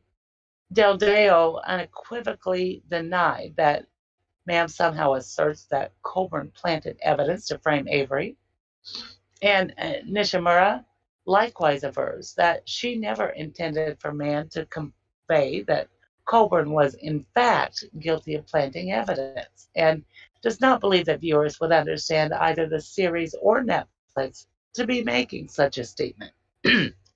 Thus, in Saines, even Colborn could show Ma'am is capable of supporting false and defamatory implications. The uncontradicted affidavits, sorry, I'm going to start that over. Even if Colborn could show Ma'am is capable of supporting false and defamatory implications, the uncontradicted affidavits of Nishimura and Del Deo show they were unaware of these implications. Colborn's claim that Ma'am somehow defamed him by endorsing, scroll please. Am I behind? No. By endorsing or adopting Avery's defense, a claim of inference and innuendo thus fails as a matter of law. Number 3, any remaining challenge statements or omissions are not actionable because they are not about Colborn. Defamation is a personal tort intended to compensate for harm to the plaintiff's personal reputation. Thus, It is well settled that defamatory words must refer to some ascertained or ascertainable person, and that person must be the particular plaintiff. It is not enough for plaintiff to identify general false statements that defendants allegedly made. Plead a claim of defamation, plaintiff must allege false statements the defendants made about plaintiff. This is a First Amendment mandate as well, particularly where, as here, the unchallenged publication is about government activities such as law enforcement. Many of the challenged portions of the purported omissions from MAM cannot support Colborn's claims because they're not about him. They include, but are not limited to, the portion in MAM of the defense and prosecution retrieving the vial of blood from the court clerk's office. The SAC alleges this portion convinced viewers that MTSO officers, possibly including the plaintiff, finish that sentence. Scroll a little more, Jack. Yeah, sorry. Convinced viewers that MTSO officers, possibly, including defendants, secreted Avery's blood from a vial still kept in evidence from his wrongful conviction case and planted in Halbach's car. SAC 40, emphasis added. This admission that the clip does not specifically refer to Colborn means that it is not defamatory of him as a matter of law. If you want to Let's read go that. back to the footnote, yeah. I can't see it. It's kind Okay.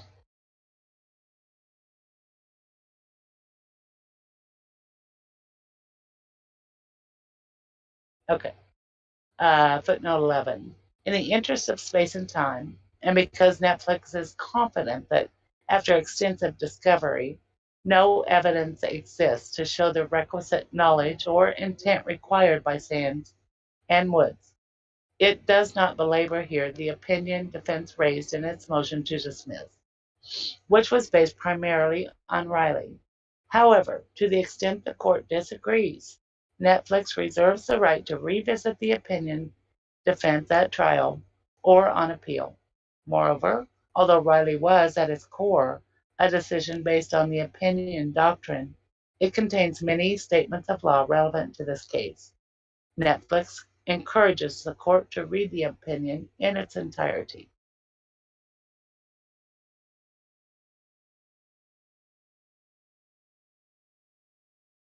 A number of passages listed Exhibit A to the SAC, which does not explain what precisely is defamatory about them, that use vague pronouns and refer to law enforcement generally, not Colborn specifically.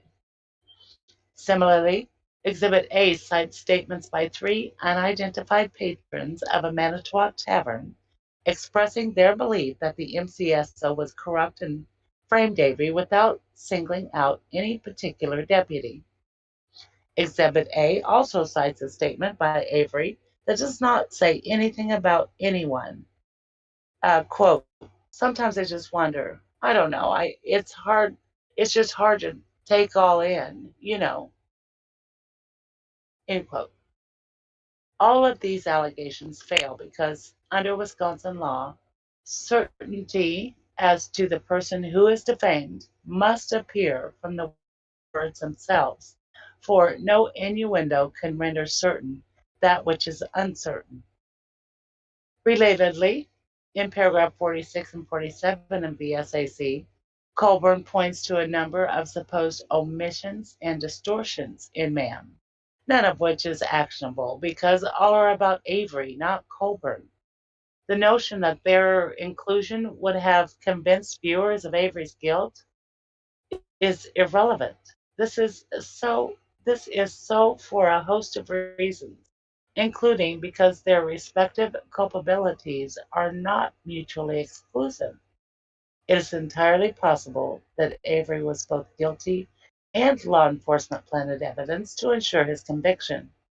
Because the purported omissions and distortions do not convey any false and defamatory fact about Colborn, the allegations in paragraph 46 and 47 do not support Colborn's defamation claim.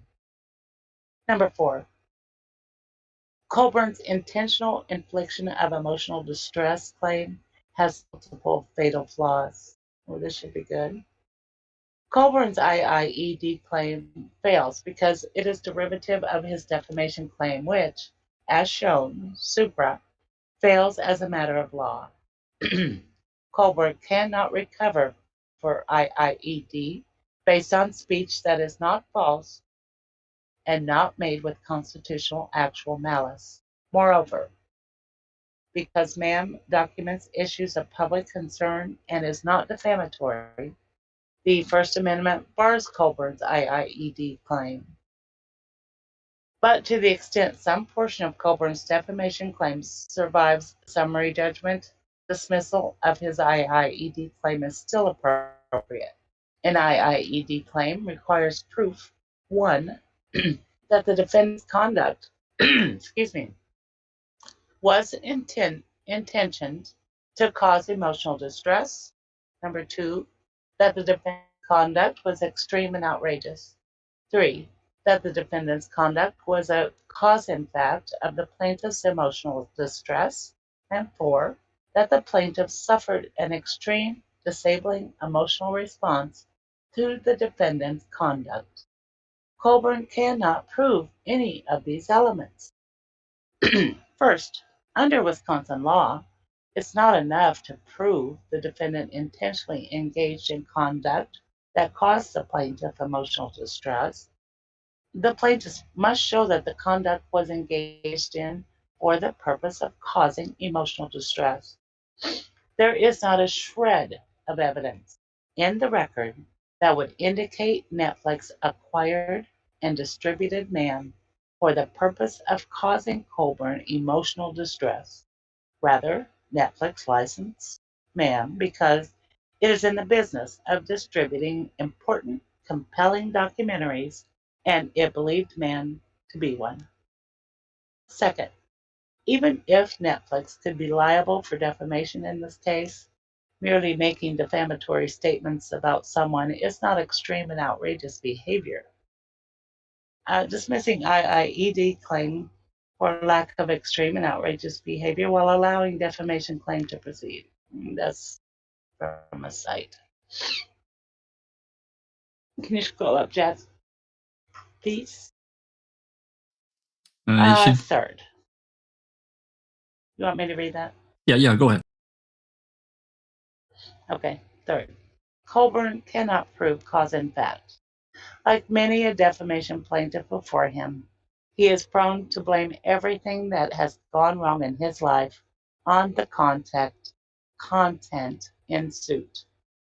Indeed, at the outset of this case, he even blamed MAM for his divorce, but his ex-wife subsequently explained they divorced because Colborn was unfaithful to her, and Colborn has since withdrawn that allegation.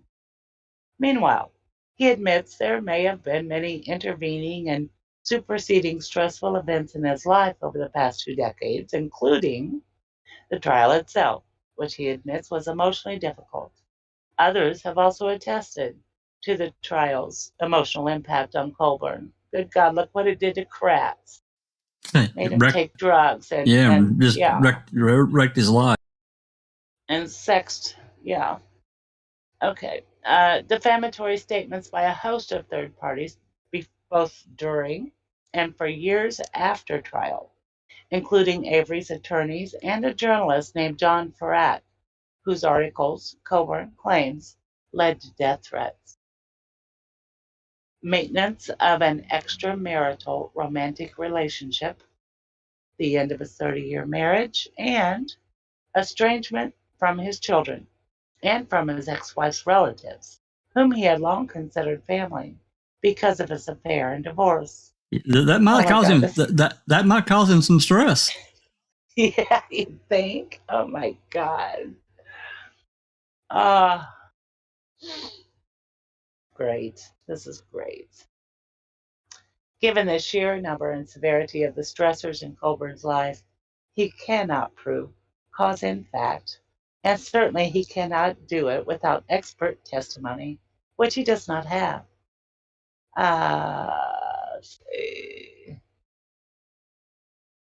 Footnote 12. Colborn's deadline to disclose any affirmative expert witness was September 2nd, and he did not disclose any expert who can speak to the cause of his alleged emotional distress. Mm-hmm. Between the parties. Fourth, and finally, Colborn cannot establish he has suffered an extreme and disabling response to the defendant's conduct. For two reasons.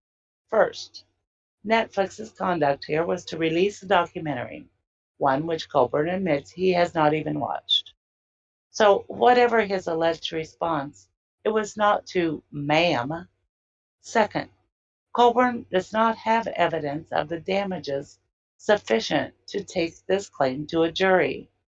Wisconsin requires that to recover for IIED, the plaintiff's emotional distress must be so severe that they are unable to function in other relationships because of the emotional distress caused by the conduct.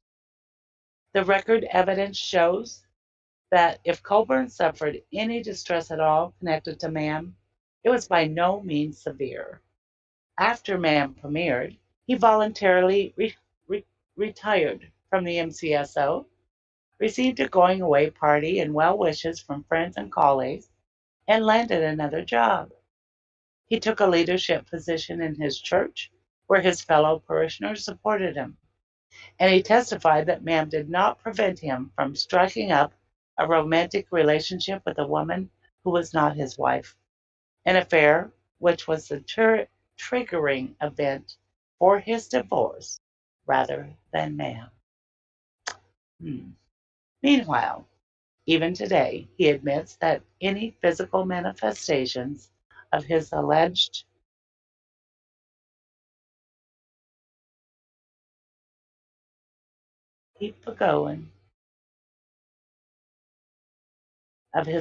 emotional distress are so mild that not even the woman he lives with can observe them, because no rational jury could find that Colborn and his IIE claim it fails as a matter of law. Conclusion. For all of the foregoing reasons, defendant Netflix Inc.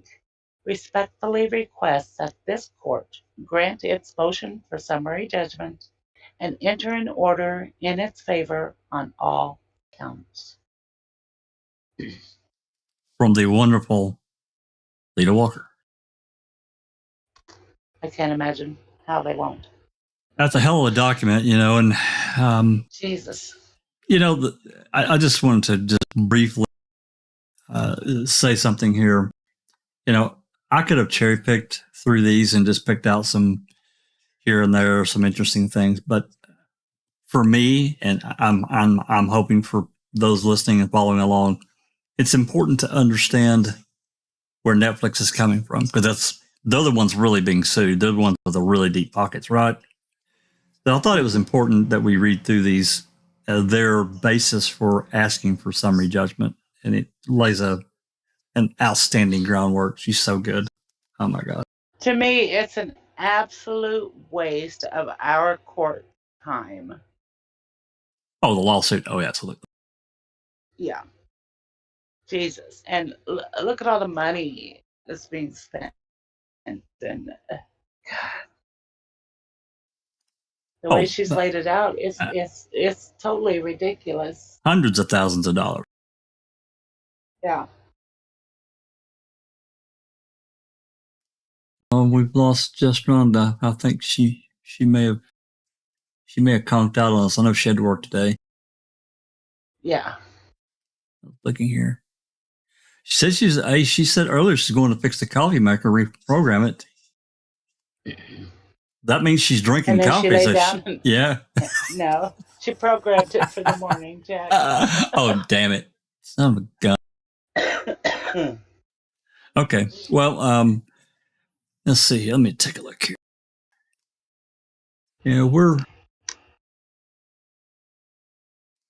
Yeah, we're about 4 hours in, and it's it's close to 10 o'clock here. So I think that what we'll do, we'll break it here, and we're going to start up again on document 270 on. I'm planning this for Tuesday. We'll probably start around the same time. Again, I understand, the stuff is thick and legally, and it gets all into a bunch of lawyer talk. I still think we can glean a lot from it. For me personally, I enjoy reading these civil suits because it gives us another aspect of our legal system.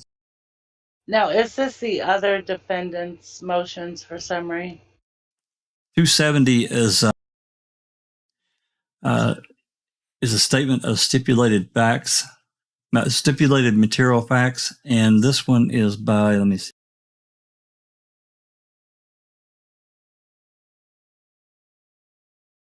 Yeah, this next 270 also is actually from, I think, it looks like from all of them, because it's also got April Barker's name on it, Lita, Matthew Kelly. So all these people are defendants. It's got Kevin Bick's name on it. So it's from all of them, and it's only 5 pages. So we'll cover it. We'll start on that next time. Okay. It's a statement. I was gonna say it's probably about the same. Well, there are others in here that are basically the same that we just read. We're not going to read those. We'll show them and move on. Mm-hmm. But this next one is 270. We'll start on Tuesday. Statement of stipulated material facts. I'll show it to you here.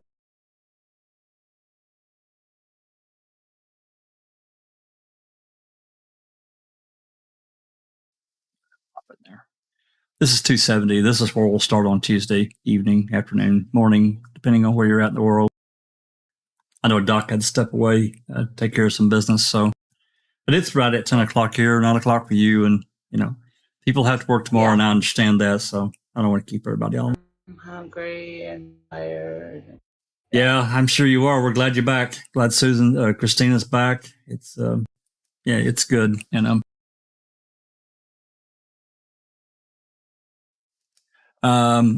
we lose Alice? I had a fantastic time. I bet you did. From the photos you shared with us, it looked like. No, she